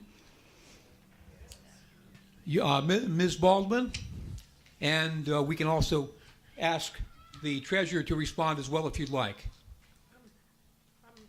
I'll try. Okay, so we'll start with you and then go to Mrs. Turnley. So in previous years, we were able to earn most of the capital fund through interest and gains and income from the ER Capital Reserve Fund. But evidently this year, we only were able to raise $294, as it shows in the projections, in interest and gains, and we didn't earn any income on the Capital Reserve Fund. Therefore, we have to raise all of the capital plan reserves through taxes. Mrs. Turnley. I have Cindy Turnley, Town Treasurer. I have two things. First of all, the article is not the fund figure is not correct. Part of appropriating the funds, it should be 212,201, and to be raised by taxes, that figure is correct. So is somebody going to request an amendment? Do I make that an amendment? Yes, you should make that an amendment. Okay, I so amend. So the amendment by Mrs. Turnley, let me read this and see if I'm right, that the voters raise and appropriate the sum of $212,201 for the funding of items in the capital plan, of which $195,385 is to be raised by taxes. That's correct. Okay. Moved and seconded. Further discussion on the Turnley amendment. When do you want me to speak about the money? After the amendment? I think it's appropriate you can speak about the money in whole or in part, either on the article or on the amendment. So please go ahead. Okay, the town has money invested in our emergency capital plan or fund, and that money, any money that is income that comes in from that, is to be used to offset what we need to raise in the capital plan. Unfortunately, we lost money last year, so there was no money to offset for the capital plan from the emergency capital fund. Thank you. Further questions or discussion on the amendment to Article 21? Ms. Tuck-Sauer. When you say that we lost money, was there equipment sold, and that equipment, the proceeds from that equipment wasn't put into the capital fund, or are you talking about the fund and you invested the money and we lost that money? So you're investing money from a capital plan that is supposed to be going to do repairs and infrastructure. What can you explain to all of us what you're talking about? Mrs. Turnley. Cindy Turnley. Yes, I can. The money is invested with Edward Jones, and that was a decision made many years ago to help take the money that we had and grow it. And unfortunately, last year that did not happen, probably, I would think, mostly because of the COVID situation. But last year we did not see any gains, we saw losses. And so that's why there is no money to offset the capital plan this year. Further discussion on the amendment to Article 21. Seeing none, the amendment reads that the voters appropriate the sum of $212,201 for the funding of items approved in the capital plan, of which $195,385 is to be raised by taxes. All those in favor, please say aye. Aye. Those opposed, nay. The ayes appear to have it. The ayes have it. The amendment has been made, and the article as amended is that voters appropriate the sum of $212,201 for the funding of items approved in the capital plan, of which $195,385 is to be raised by taxes. All those in favor of Article 21 as amended, please say aye. Aye. Those opposed, nay. The ayes appear to have it. The ayes have it. Article 21 has been passed. Article 22. Shall the voters appropriate the sum of $14,518 to be raised by taxes for the Wyndham Solid Waste District assessment to be raised by taxes to fund the previously established solid waste fund? Do I have a motion? Mr. Moderator. Mr. Dunkley. I move that the voters appropriate $14,518 for the Wyndham Solid Waste District assessment to be raised by taxes to fund the previously established solid waste fund. Is there a second? Moved and seconded, the voters appropriate $14,518 for the Wyndham Solid Waste District assessment to be raised by taxes to fund the previously established solid waste Fund. Mr. Dunkley, do you wish to speak to your motion? Yes. Please do. As a member of the Wyndham Solid Waste Management District, the town is assessed an annual fee, which in fiscal year 2022 will be $14,518. This cost has remained the same as last year. The town is obligated to pay this annual assessment unless it officially withdraws from the Wyndham Solid Waste Management District, which will take 2 years in accordance with the charter from the state of Vermont. Due to significant state mandates, particularly providing 2 household hazardous waste collection events per year, most towns decide to remain members of the Wyndham Solid Waste Management District rather than to provide the mandated services on their own. Thank you. Further discussion on Article 22? Seeing none, all those in favor of Article 22 as read, please say aye. Aye. Those opposed, nay. The ayes appear to have it. The ayes have it. You've passed Article 22. Article 23, shall the town continue to provide curbside trash collection known as pay-as-you-throw? Is there a motion here? Mr. Moderator. Mr. Guarino. I move that the town continue the pay-as-you-throw program for residential trash collection. Is there a second? Second. Motion is that the town continue the pay-as-you-throw program for residential trash collection. Mr. Guarino, do you wish to speak to your motion? I do not. Discussion on Article 23. In the back of the tent area, come on up.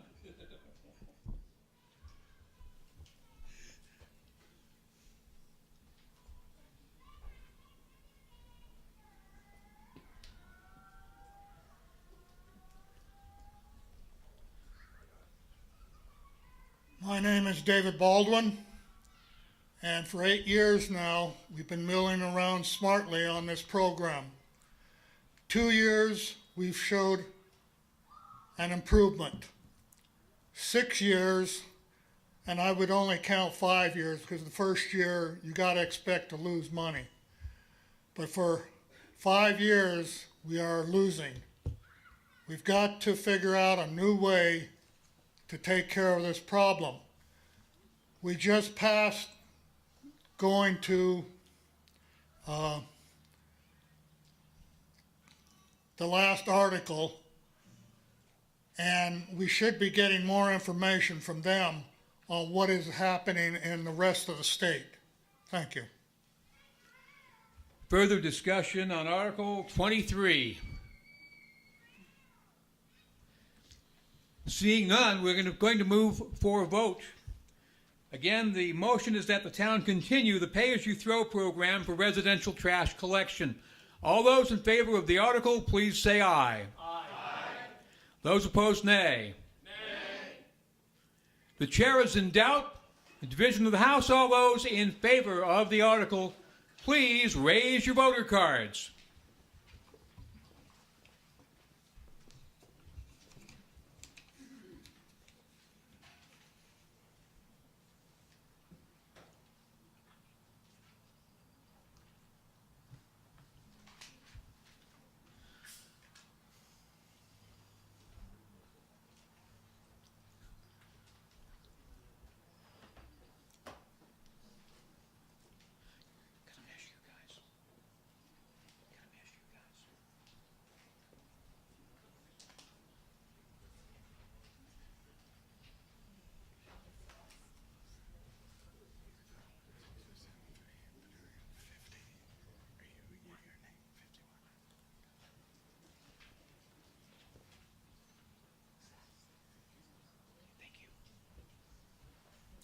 Okay, put your cards down. Those opposed, raise your voter cards.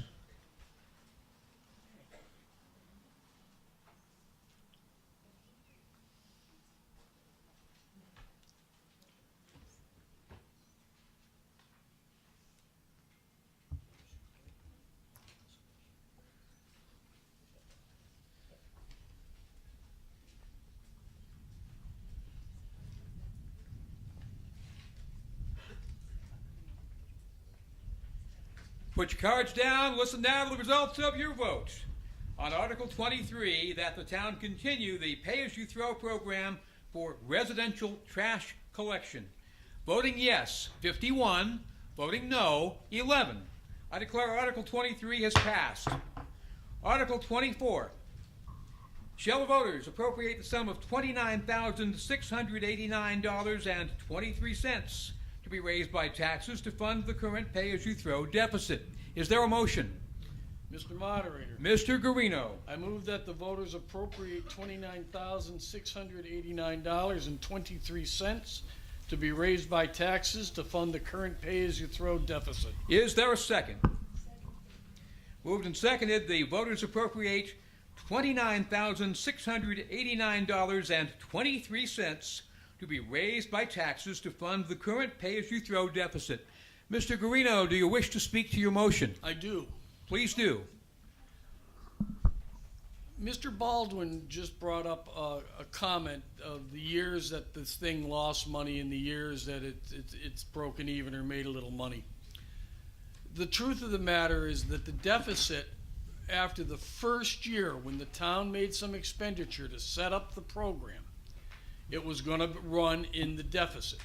The deficit should have been made up in year 2 to make the fund whole to start, to get the thing off the ground and start.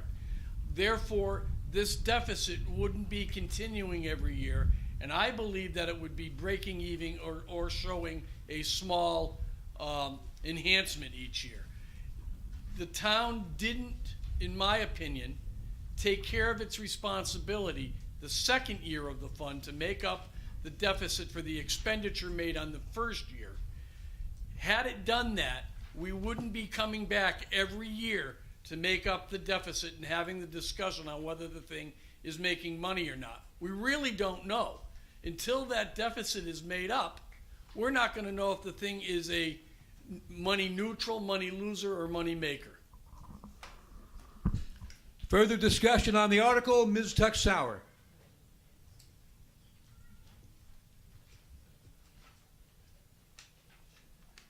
I would like to make an amendment. Please do. I would like to make an amendment that the amount of $29,689.23 be made by the 51 people that voted to make the pay-as-you-throw program, because people on Basin Mountain have found a solution for our trash and recycling, and we would like the other trash trucks to no longer be driving down our road. I'm going to rule that motion out of order, but I appreciate the sentiment. I would like to ask why that would be out of order. Because that is doing something that is not specific to the motion. You can vote that number up or down, raise or reduce the number, but you can't direct the number to do a specific thing. And if you'd like, you can move that you challenge the moderator's ruling. I'd like to challenge the moderator's ruling. Is there a second on that? Second. All those in favor of the moderator's ruling, please say aye. Aye. Those opposed, nay. No. I believe the ayes have it. Further discussion on Article 23. Make that Article 24, excuse me. Over there. Over there. Over here. Thank you. Come on up.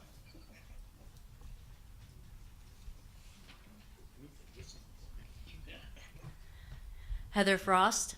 I would just like to remind people that this could be a self-sustaining service, and that when you purchase a bag, you are not buying a plastic bag. You are purchasing a service. And you are going to purchase a service whether you have it this way, or you have a private hauler, or you bring it to the solid waste district. So if you just remember, it could be self-sustaining if,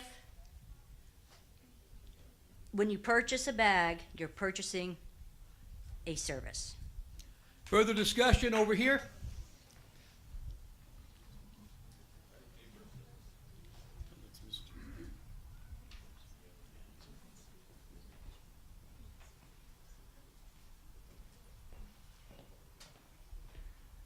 Don Rosinski. I think the select board chair had kind of put it out there as what it was. In the beginning of this whole thing, we obviously over-purchased bags. There was no question about it. We must have thought, well, more is better. And I've said this before at other of these discussions, and if we don't get overburdened with inventory, this should be a self-sustaining operation. That being said, it apparently has not been. And I don't know what the actual deficit amount is at this time. Could somebody tell me what that is? The town treasurer is queried. We'll have an answer for you in a moment. Mrs. Turnley. Cindy Turnley, Town Treasurer. Unfortunately, because we started with a deficit and we've had to purchase bags since then, supplies since then, our deficit as of the end of this month is $59,570.93. So this relates back to what I was saying about top-heavy in our inventory. Whether we had to actually purchase bags, yes. Mrs. Turnley. Yes, we did. When we first started the program, there was a minimum number of cases that we were to buy. We also gave away, every household got a free trash bag and a free recycle bin. And so that's where we started, and then we've had to purchase bags over the years as they're sold. The other thing is that in order to try to get rid of the deficit, there was a decision made to raise the price of the trash bags. Unfortunately, many people decided, or not many, but some people decided that they were going to go another route. They got dumpsters or they took care of it themselves. So our number of people buying bags went down as well. So that's how we got to where we are today. So basically, we're in the red by $50,000 or so dollars. 59,000. Yeah, I don't know how that'll be able to be made up, but I also know that this whole system, our recyclable collection is tied into this whole thing, if I'm not mistaken. So if we don't have this, then what do you do with the recyclables? Because it's all tied together. So it's kind of a catch-22. I don't know if it's time to bite the bullet, and if we're going to keep this plan going, pay that debt off. That's kind of taking a hell of a big bite. But this has been going on as long as I've lived in town since this started. It's been right from the get-go. It never did its thing in the beginning, and I blame it basically because I think we overbought. When I was on the pay-as-you-throw committee, I believe that was what happened. And we got behind the 8 ball there, but we're not getting out of it now, and I don't see it happening in the near, not with $59,000 in the red. So I just question whether or not, is it time to do something and get rid of it once and for all? Because we can't get rid of this program. We do that, we got no recyclables. I mean, we used to have the dumpsters and stuff. I won't say what happened there, but that was a fiasco. They should still be there today, in my opinion, but that's neither here nor there. At this point, we've got to deal with this and stop having it come back over and over and over again. It's not going to get any cheaper. Thank you. Further discussion on the article, Ms. Jobin, and there are 2 others who wish to speak after her. Yes, you can. Ms. Baldwin, please come on up.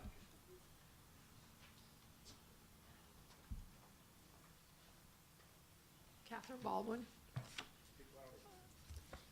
Baldwin. I believe it's my understanding that the law says any trash provider that you pay for, even privately, has to provide recycling service. Can anyone speak to that? So if we all went and got our own provider, they would have to still provide recycling by state law, The I believe. select board is queried. Or anyone else Or anybody else can here. speak to that? Heather, could you come forward and answer that question? And then after that, we'll go to Mr. Hicks. It's my understanding that a trash hauler, if you hire someone to pick up your trash, they must offer you the service of a recycling service also, but you can decline that service, but they have to offer it. That, Thank you. Do you wish to follow up before? Okay. So if we got rid of this program, everyone would still have recycling options, is what I'm hearing. So it wouldn't do away with recycling if we didn't have pay as you throw, is how I'm understanding that.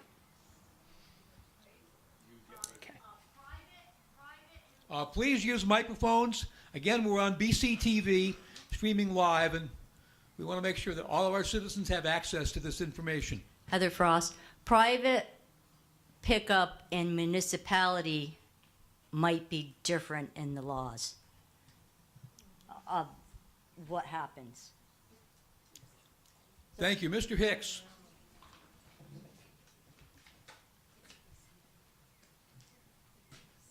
Munson Hicks. I think there's a little misconception about inventory. The problem with inventory is not that it costs too much, is that we haven't sold it yet. A piece of your bag costs us $1 or 50 cents or something like that. It sits there until it's bought at $5.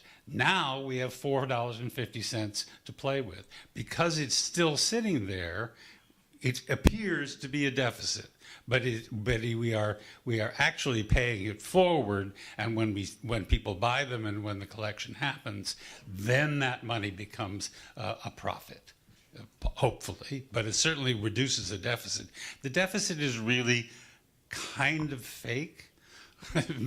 Because of the nature of paying it forward, of buying in anticipation. If you buy your oil in anticipation of cold weather, if you bought it for $100 and then you had only got $3, that would be a loss. If you go the other way, if you bought it for $3 and then later you spent $100 worth of your oil, you've made a profit.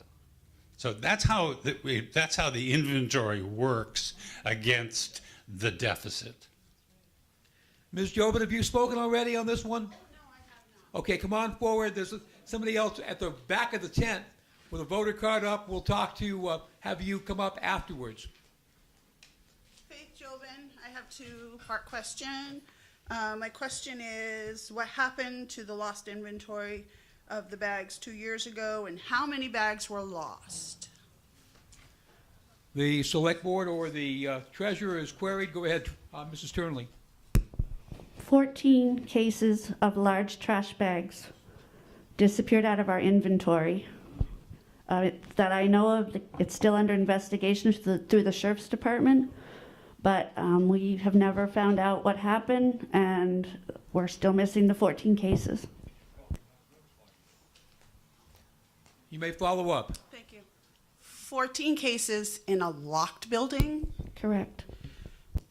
I don't want to finish. That I would have.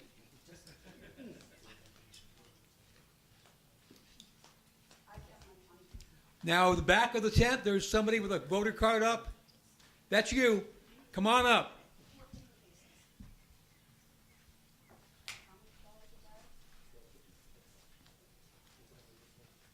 Kristen Dietrich. This question goes back to trash collection pickup versus recycling pickup. In Article 26, it says the town could continue to provide curbside recycling without curbside trash collection. However, the town is not allowed to provide curbside trash collection without curbside recycling.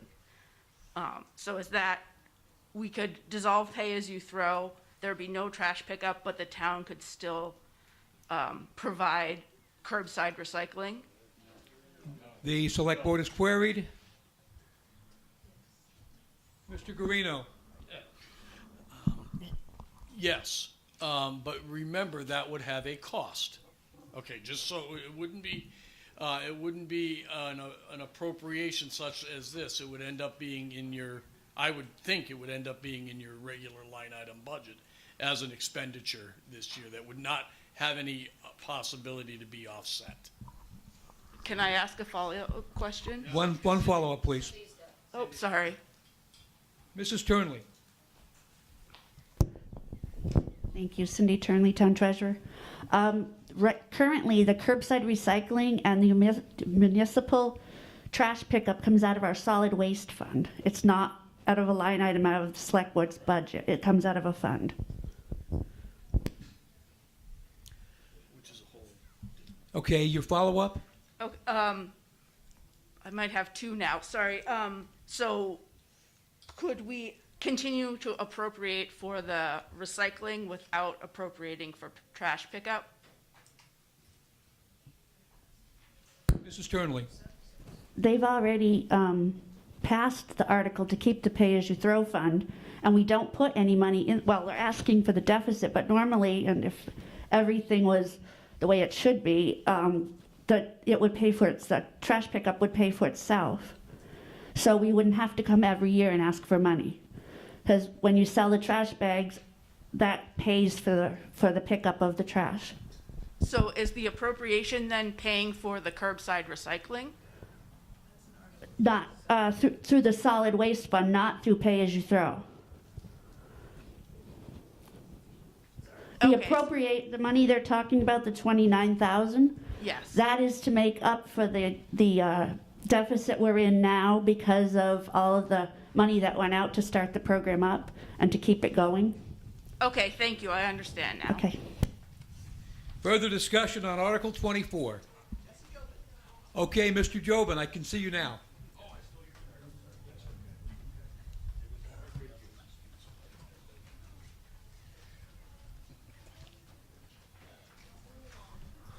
Munson Hicks. Sure. So if we take the $29,689 and make it a zero, the price of the bags goes up? No. No? No, that would be entirely up to the select board to decide what they wanted to do. If we don't take care of the deficit will continue. Right, so what is the board going to do if we vote no on this? I don't know. You'll have to inquire into the sorry, board. I'm looking at all of them. The board is queried, Mrs. Harris, if you so choose.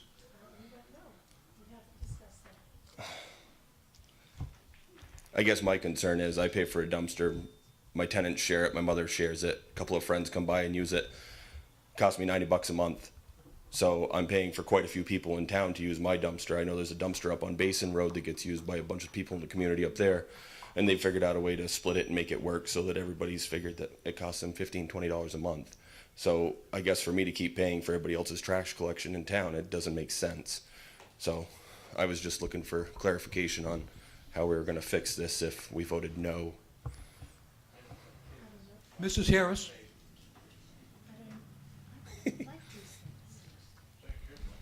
I don't know, but I know that we've got to do something about this deficit. Please speak up. We need to do something about the deficit. I don't know how we'll do it, but we'll have to take care of it some way. Is part of this figured in from the missing bags? Cindy would have to answer that. She just shook her head no behind you. No, it's not. Thank you. Okay. No, I was just curious if we had to make up for that still somewhere, if it had already been taken care of last year or a different year anyway. Thank you.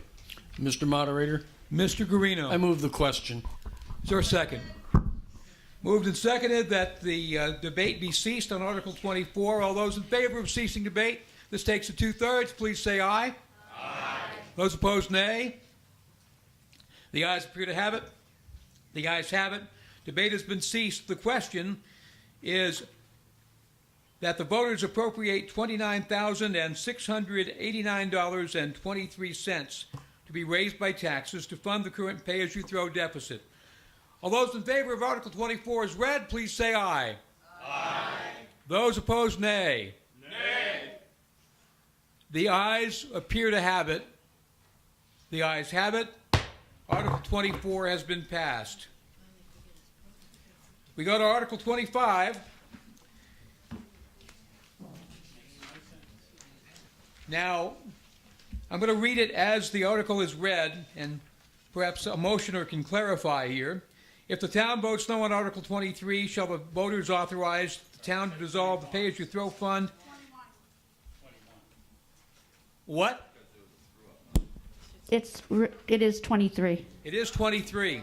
It says 21. That is incorrect. It says 21 on the yellow sheet.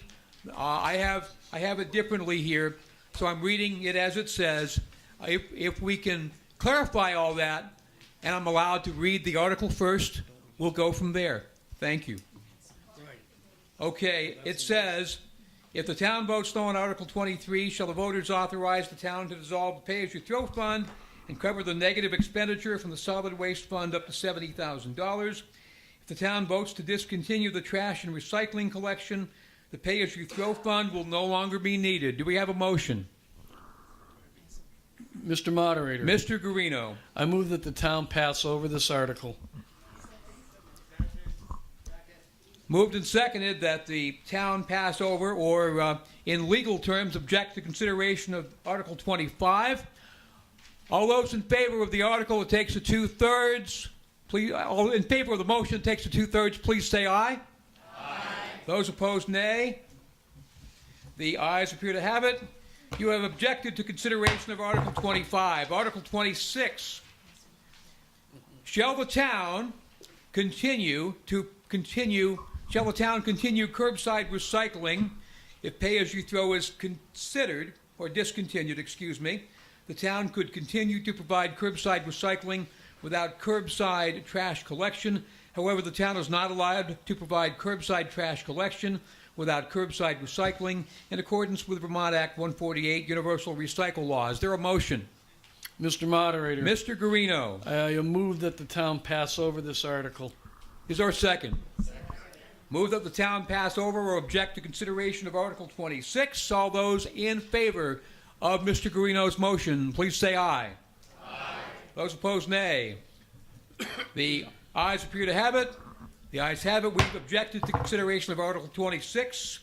Article 27, shall the voters appropriate funding for curbside recycling and municipal building trash collection to be raised by taxes to fund the previously established solid waste fund.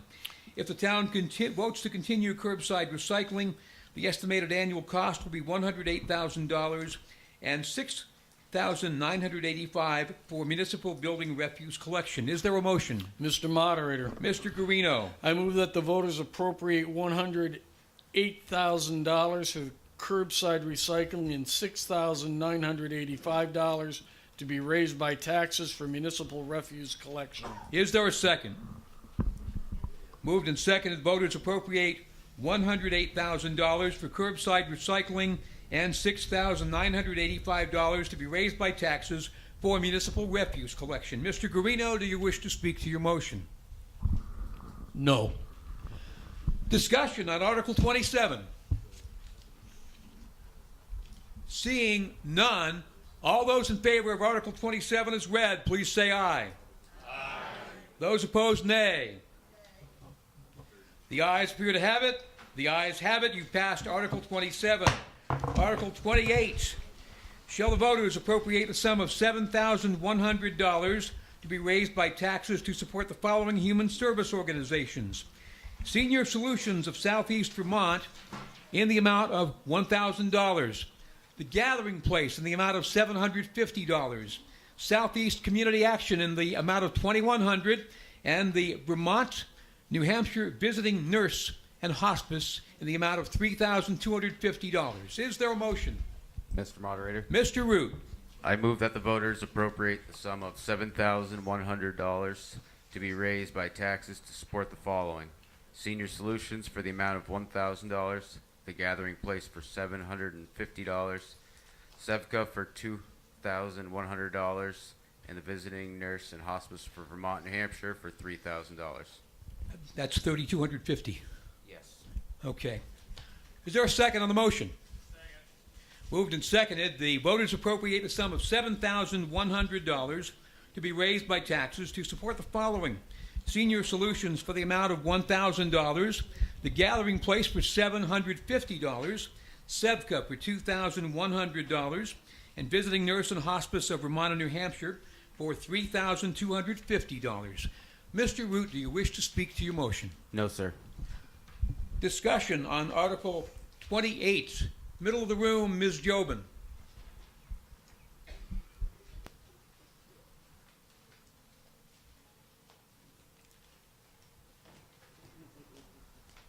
Faith Jobin, I know Cindy's probably gonna say it's only 2 or 3 cents on a dollar, but a lot of money has been raised for my taxes already. I should be able to decide myself where I want my dollars to go. I don't think they should come out of my taxes, so I would like to say no to this amendment, or excuse me, this article. Further discussion on Article number 28. I can't see. Oh, Mr. Turnley.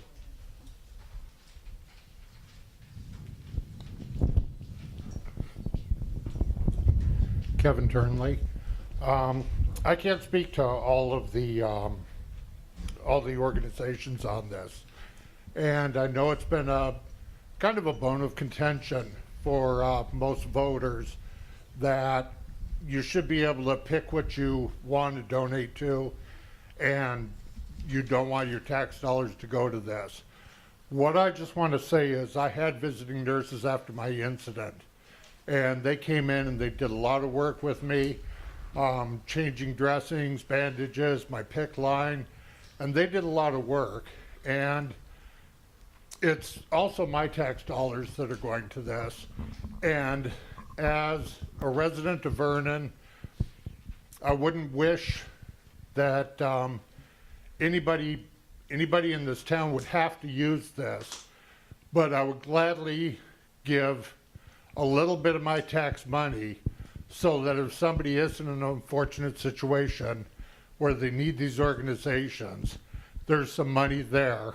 And with the work that they do and the care that they give, I'm totally supporting this this article. We talk about neighbor and neighbor. I would gladly do this for any of my neighbors, anybody in the town of Vernon. Thank you. Further discussion on Article number 28. Seeing none, the motion is that the voters appropriate a sum of $7,100 to be raised by taxes to support the following. Oh, I can see you now, Ms. Jobin. I need you to come up because I know.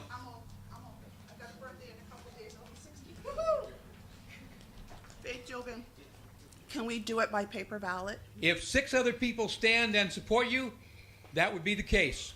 We need a total of 7 people to stand and say they support a paper ballot. I see 4, 5, 6, 7. It'll be by paper ballot. So here's what we'll do.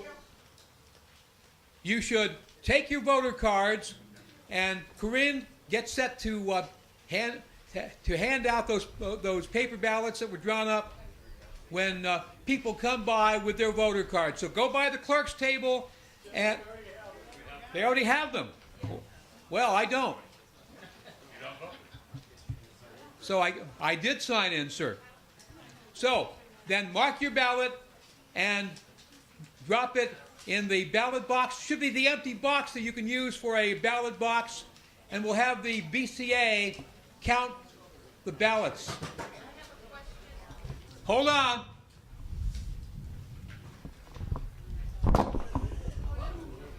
Yeah, I'm not done. No, not those. Not those.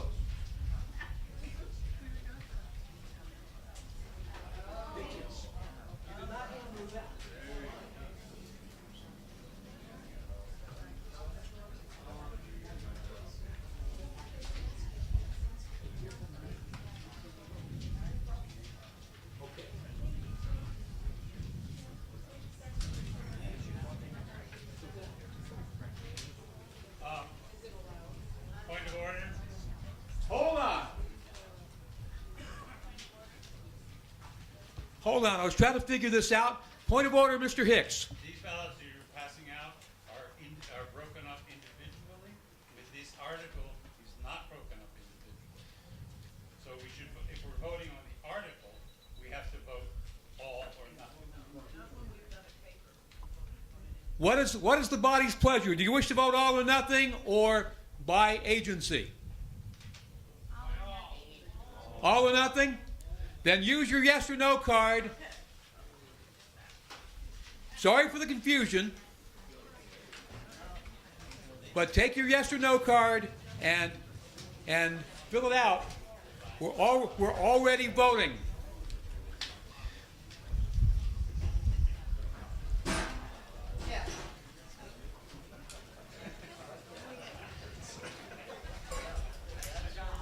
So please vote, and the BCA will count the votes.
Has everyone voted?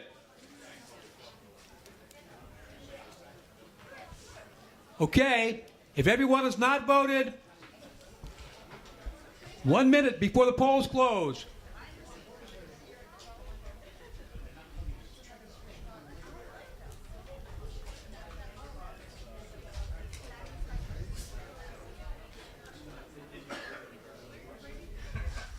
Thank you. Polls are closed.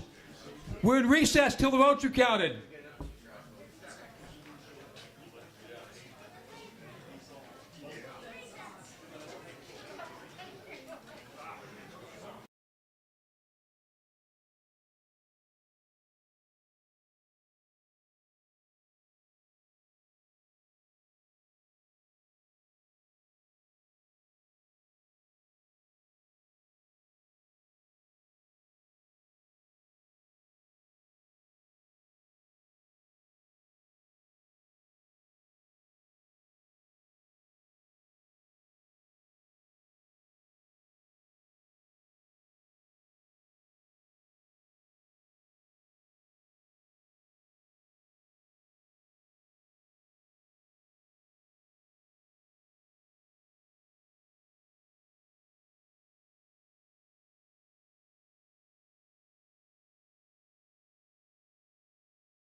Let's get back to it.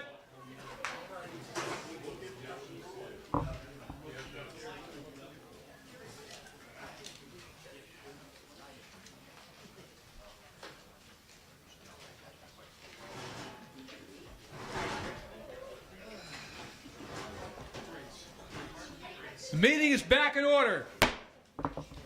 Listen now to the results of your vote on Article 28. Voting yes, 50. Voting no, 14. I declare the article has passed. Article 29. Shall the voters appropriate a sum of $15,000 to be raised by taxes for the operation of the Emergency Management Office? Is there a motion? Mr. Moderator, Mr. Roots. I move that the voters appropriate the sum of $15,000 to be raised by taxes for the operation of the Emergency Management Office. Do we have a second? Second. Moved and seconded. Voters appropriate a sum of $15,000 to be raised by taxes for the operation of the Emergency Management Office. Do you wish to speak to your motion or defer to someone? I defer to the Emergency Management Director, David Emery. Mr. Emery, you're recognized.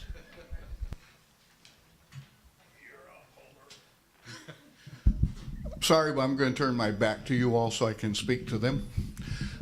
Hello, everyone. I'm Dave Emery. I'm the Emergency Management Director, and I, along with all of you, certainly have had a year of changes and challenges, not only with COVID, but throughout the whole world is in a little bit of unrest as we speak.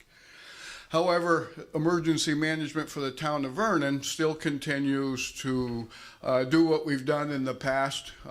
Vermont Yankee is certainly still a concern, but I'm happy to tell you that they are moving very well. Their buildings are coming down, even though you don't happen to see that, but you probably see some of the train leaving here by rail. They are on target for complete demolition. Things are very well. They're a good company that's in there. COVID has taken a lot of the time. On my behalf, we still meet regularly with the state health department and emergency management group. And I don't know if I reported to you before, but the whole state has changed into districts where they're now incorporating fire departments and emergency management directors into districts, which is this district, or Windham County, did that before. And what's really good to say is that we were the ones that set it up, so the whole state's now doing it. So it actually works very, very well. So along with that, again, COVID hasn't gone away. And it's pretty safe to say that it's not going to go away. And if you've watched the select board's meetings, they invite me to their meetings to keep them up to date. And the latest is deaths are still going up, but they're not as much as they were. Whether you're anti-vaxxer or a vaxxer, it's okay, however you want to do that. But the vaccinations have been proven to be effective. And it goes down to, well, you can say what you want, but do the research. So I'm not going to argue whether they're good or bad. So that's not my point here. My point here is to share what's the information that's out there. So having said that, the vaccinations go all the way down to 5-year-olds.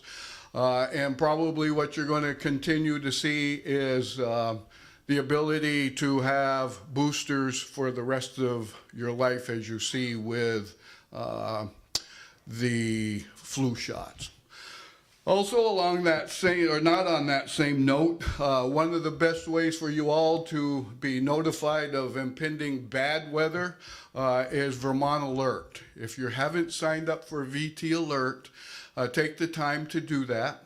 You can go on your computer, it'll come on your phone, it'll come to your telephone. It can be used for numerous things that not only weather, but any emergencies in the state of Vermont. So for instance, if there's an emergency, a rail emergency, or a truck crash on any road in Vernon, they can specifically notify people in that immediate area. So with that, again, the last thing I would say is that because we haven't been able to get together, the emergency management group has been, I don't want to say non-existent, but we haven't been able to get together and reform. That is still the plan, and it's still in the plan for us to leave the Edson House and move to the town hall once they get an emergency generator situated in that building. Any questions that I can answer for you? Oh. Go ahead, Mr. Jobin. Come on up.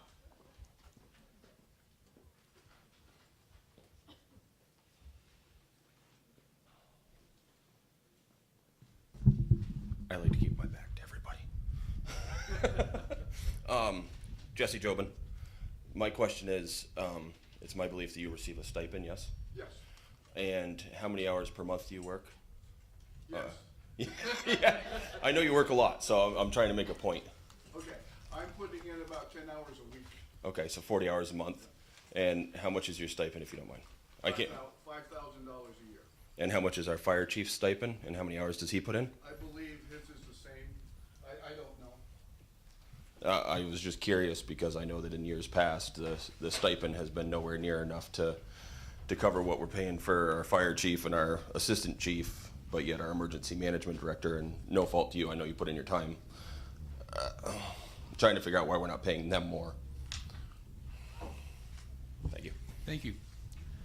Further discussion on Article number 29, Mr. Emery. I would say you're absolutely right, but you're talking to the wrong guy here. You know, if you want to support the fire department, you should be doing that, and probably brought it up under something. But it's anything else? Further discussion on Article 29, Ms. Tuxauer.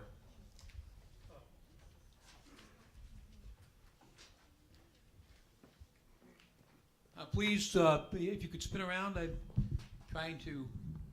I'm going to be really nice this time. I just wanted to know when you were going to be able to get your generator and how that's going to be funded, because I know that's really important for you and your department. Mr. Emery.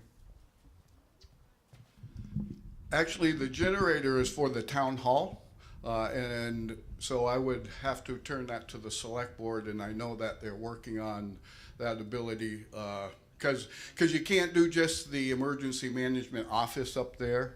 The whole building needs to be done in its entirety. And I say that for one quick, easy reasons.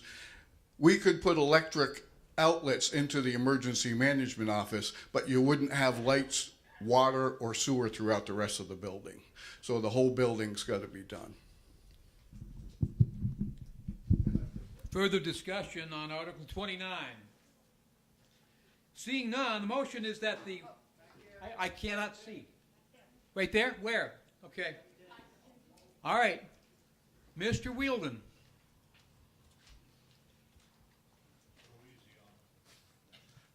John Wielden. Two questions. The budget that for $15,000, is that part of the stipend? Yes.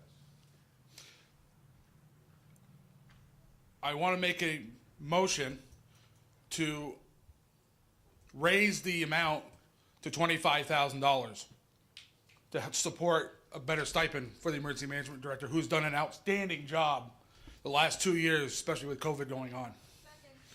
Moved and seconded that the amount under Article 29 be increased to $25,000. Mr. Emery. I certainly appreciate that, but I wish you made it $50,000. So I would, thank you. I would respectfully decline. I appreciate that offer. And I feel that the stipend that I'm getting now is covering to fill my lawnmower with the gas. But I don't think it's, I would rather see it go, as Mr. Jobin said, if you're going to do that, to support fire officers in that side. But thank you, Mr. Wielden. Further discussion on the Wielden amendment. Seeing none, the amendment would be for the bottom line under Article 29 to be increased to $25,000. All those in favor of the amendment, please say aye. Those opposed, nay. The nays appear to have it. The nays have it. And we go back to the main motion that the voters appropriate $15,000 to be raised by taxes for operation of the Emergency Management Office. Further discussion? Seeing none, all those in favor of the article as read, please say aye. Aye. Those opposed, nay. The ayes appear to have it. The ayes have it, and you have passed Article 29. Article 30. Shall the voters authorize payment of real and personal property taxes to the town treasurer in 3 installments, the due dates being September 15th, 2022, January 12th, 2023, and May 4th, 2023. Is there a motion? Mr. Moderator. Mr. Root. I move that the voters authorize payment of real and personal property taxes to the town treasurer in 3 installments, with due dates being September 15th, 2022, January 12th, 2023, and May 4th, 2023. Moved and seconded, the voters authorize payment of real and personal property taxes to the town treasurer in 3 installments, with due dates being September 15th, 2022, January 12th, 2023, and May 4th of 2023. Do you wish to discuss your motion, Mr. Root? No, sir. Discussion on the motion. Seeing none, the motion is that voters authorize payment of real and personal property taxes to the town treasurer in 3 installments, with due dates being September 15th, 2022, January 12th, 2023, and May 4th, 2023. All those in favor of the article, please say aye. Aye. Those opposed, nay. The ayes appear to have it. The ayes have it. You've passed Article number 30. Article 31, shall the voters approve the provision of notice of availability of the town report and auditor's report by postcard mailed to all registered voters at least 30 days prior to town meeting, in lieu of mailing or otherwise distributing the town report and auditor's report as authorized by Vermont law and 24 VSA subsection 1682A2. Is there a motion? Mr. Moderator. Mrs. Harris. I move that the voters approve the provision of notice of availability of the town report and auditor's report by postcard mailed to all registered voters at least 30 days prior to town meeting, in lieu of mailing or otherwise distributing the town report, and that the auditor's report as authorized by Vermont law and 24 VSA section 1682A2. Is there a second? Second. Moved and seconded that the voters approve the provision of notice of availability of the town report and auditor's report by postcard and mailed to all registered voters at least 30 days prior to town meeting, in lieu of mailing or otherwise distributing the town report and auditor's report as authorized by Vermont law and 24 VSA section 1682A2. Do you wish to discuss your motion, Mrs. Harris? No. Discussion on the motion, Ms. Jobin.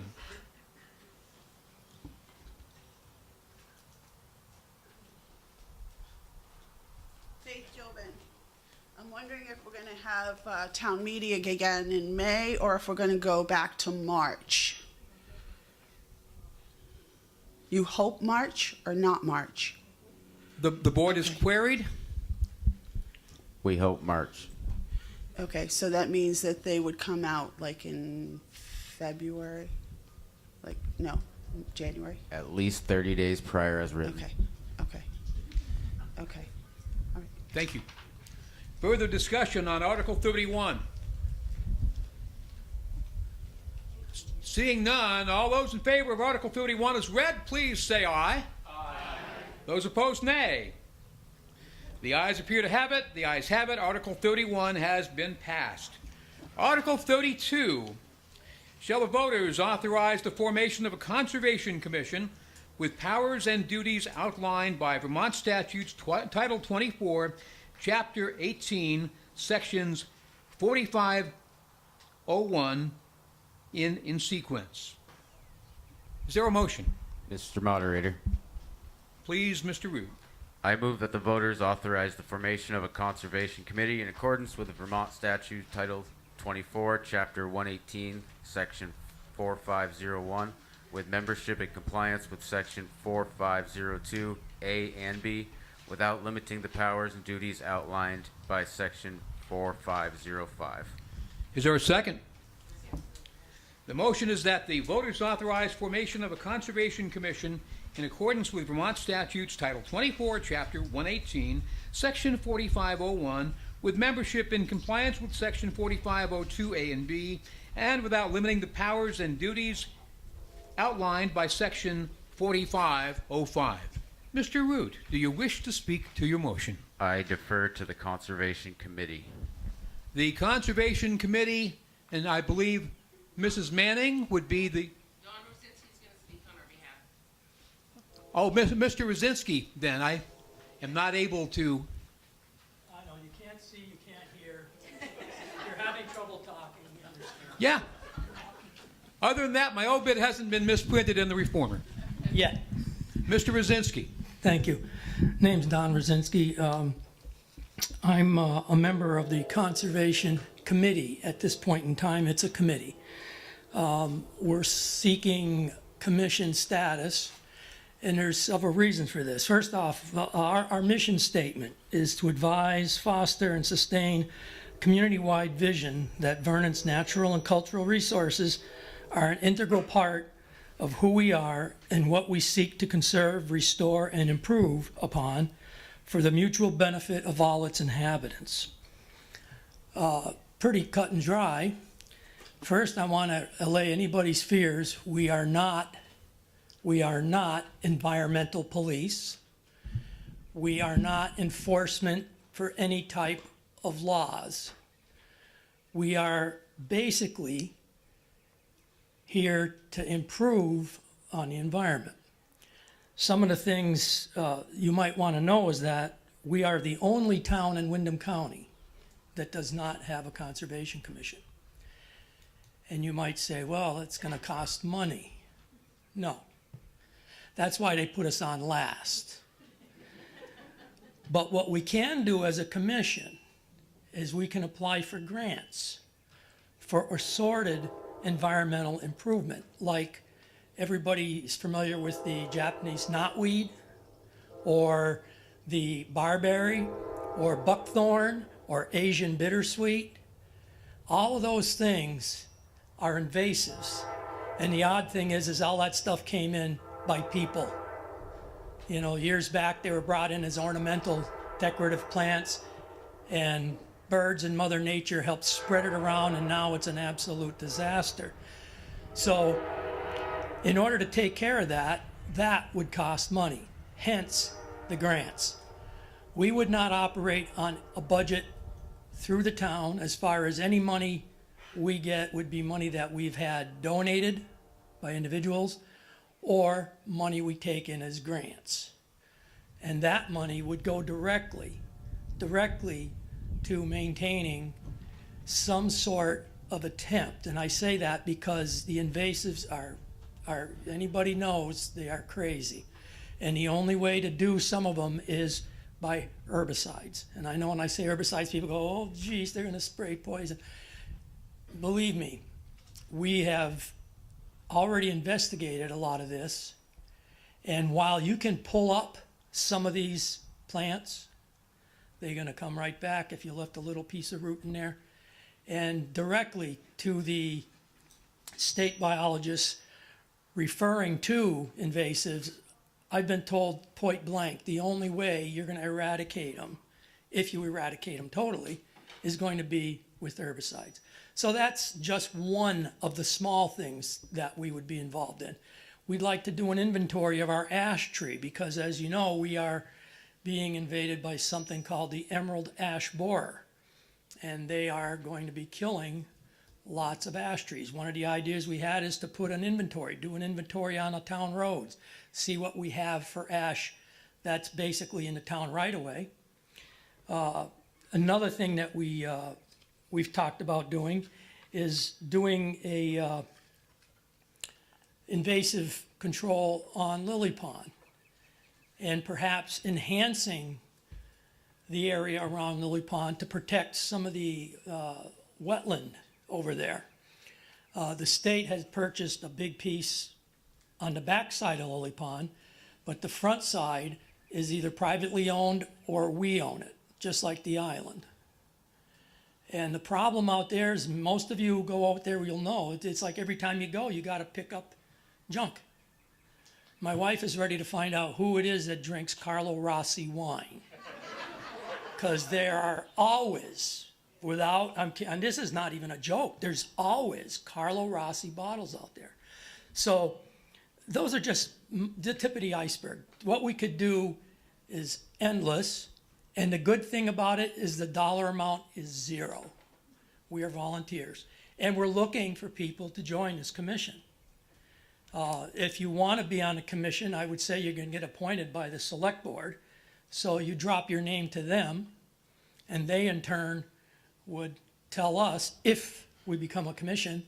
But this is a no-brainer, in my opinion. I mean, I hunt, I fish, I'm on Lily Pond, I'm on a Connecticut River, you name it, I'm everywhere. And you see these kind of things happening. And now with the state land, that's some beautiful property up there. We could be doing things like bike trails, better marked hiking trails, with actual mileage. Well, if I'm going to leave here, it's going to be 2.3 miles to point A to point B. Simple stuff. And at the same time, making people more aware of how diverse our ecology is here in Vernon. And we are really in a remarkable spot. That lily pond is a one of a kind. It doesn't look like much, I admit. You could walk across it sometimes, but it is a one of a kind piece of water. So that's what we're asking for. We're asking for the select board to give us their blessing and let us become a commission. As I said, we don't need a budget. Somebody had asked, well, you guys are going to need a budget. No, we don't need a budget. We're volunteers. We don't get paid. What we get is what we see. So we appreciate your support. And anybody, like I said, who's interested in getting on a commission, toss your name into the select board. And right now, I think there's 5 of us. Paul Miller's on it. Nora Manning's on it. You can read her blog. She's a big nut when it comes to all of the bugs in the water and rocks and stuff like that. Some people think she's off her rocker, and I know she's off her rocker, but that's neither here nor there. She's got what it takes to help this thing go forward. And like I said, we're not environmental police. We don't want nothing to do with enforcing that kind of stuff. Our job is to get everybody involved, learn more about what we have here to conserve, and get on board and help us with it. Thank you. Thank you, Mr. Brzezinski. Any further discussion on Article 32? Seeing none.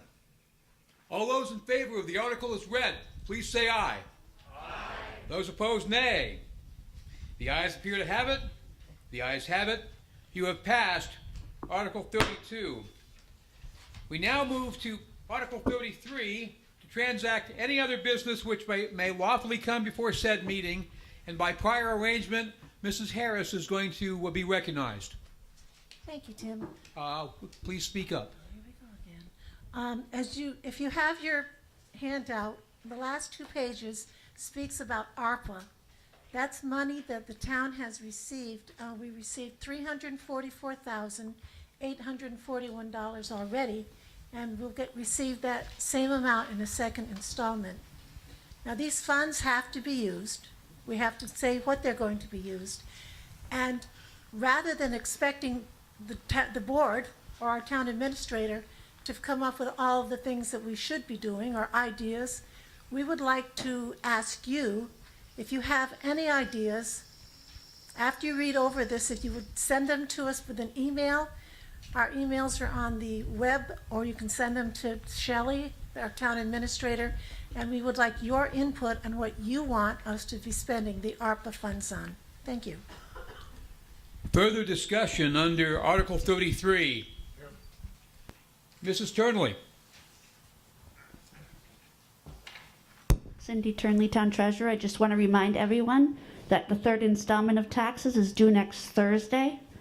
Our office hours will be extended till 6 o'clock Wednesday night and Thursday night. And we have a drop box out on the Governor Hunt Road side if you want to drop in there. You can come to our side door, which is on the Route 142 side, and knock on the door. We'll take it there. Or you can mail it to us. We do accept postmarks as being on time. Thank you very much. Thank you. Further discussion under Article 33. Seeing none, the chair will entertain a motion to adjourn. So moved. All those in favor? Aye. We're gone. Bye.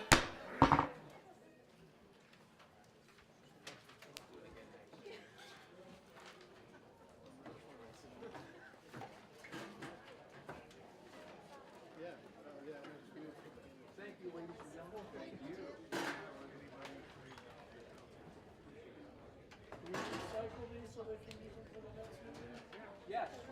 Turn all those in the town clerk if you could, or the town clerk's table.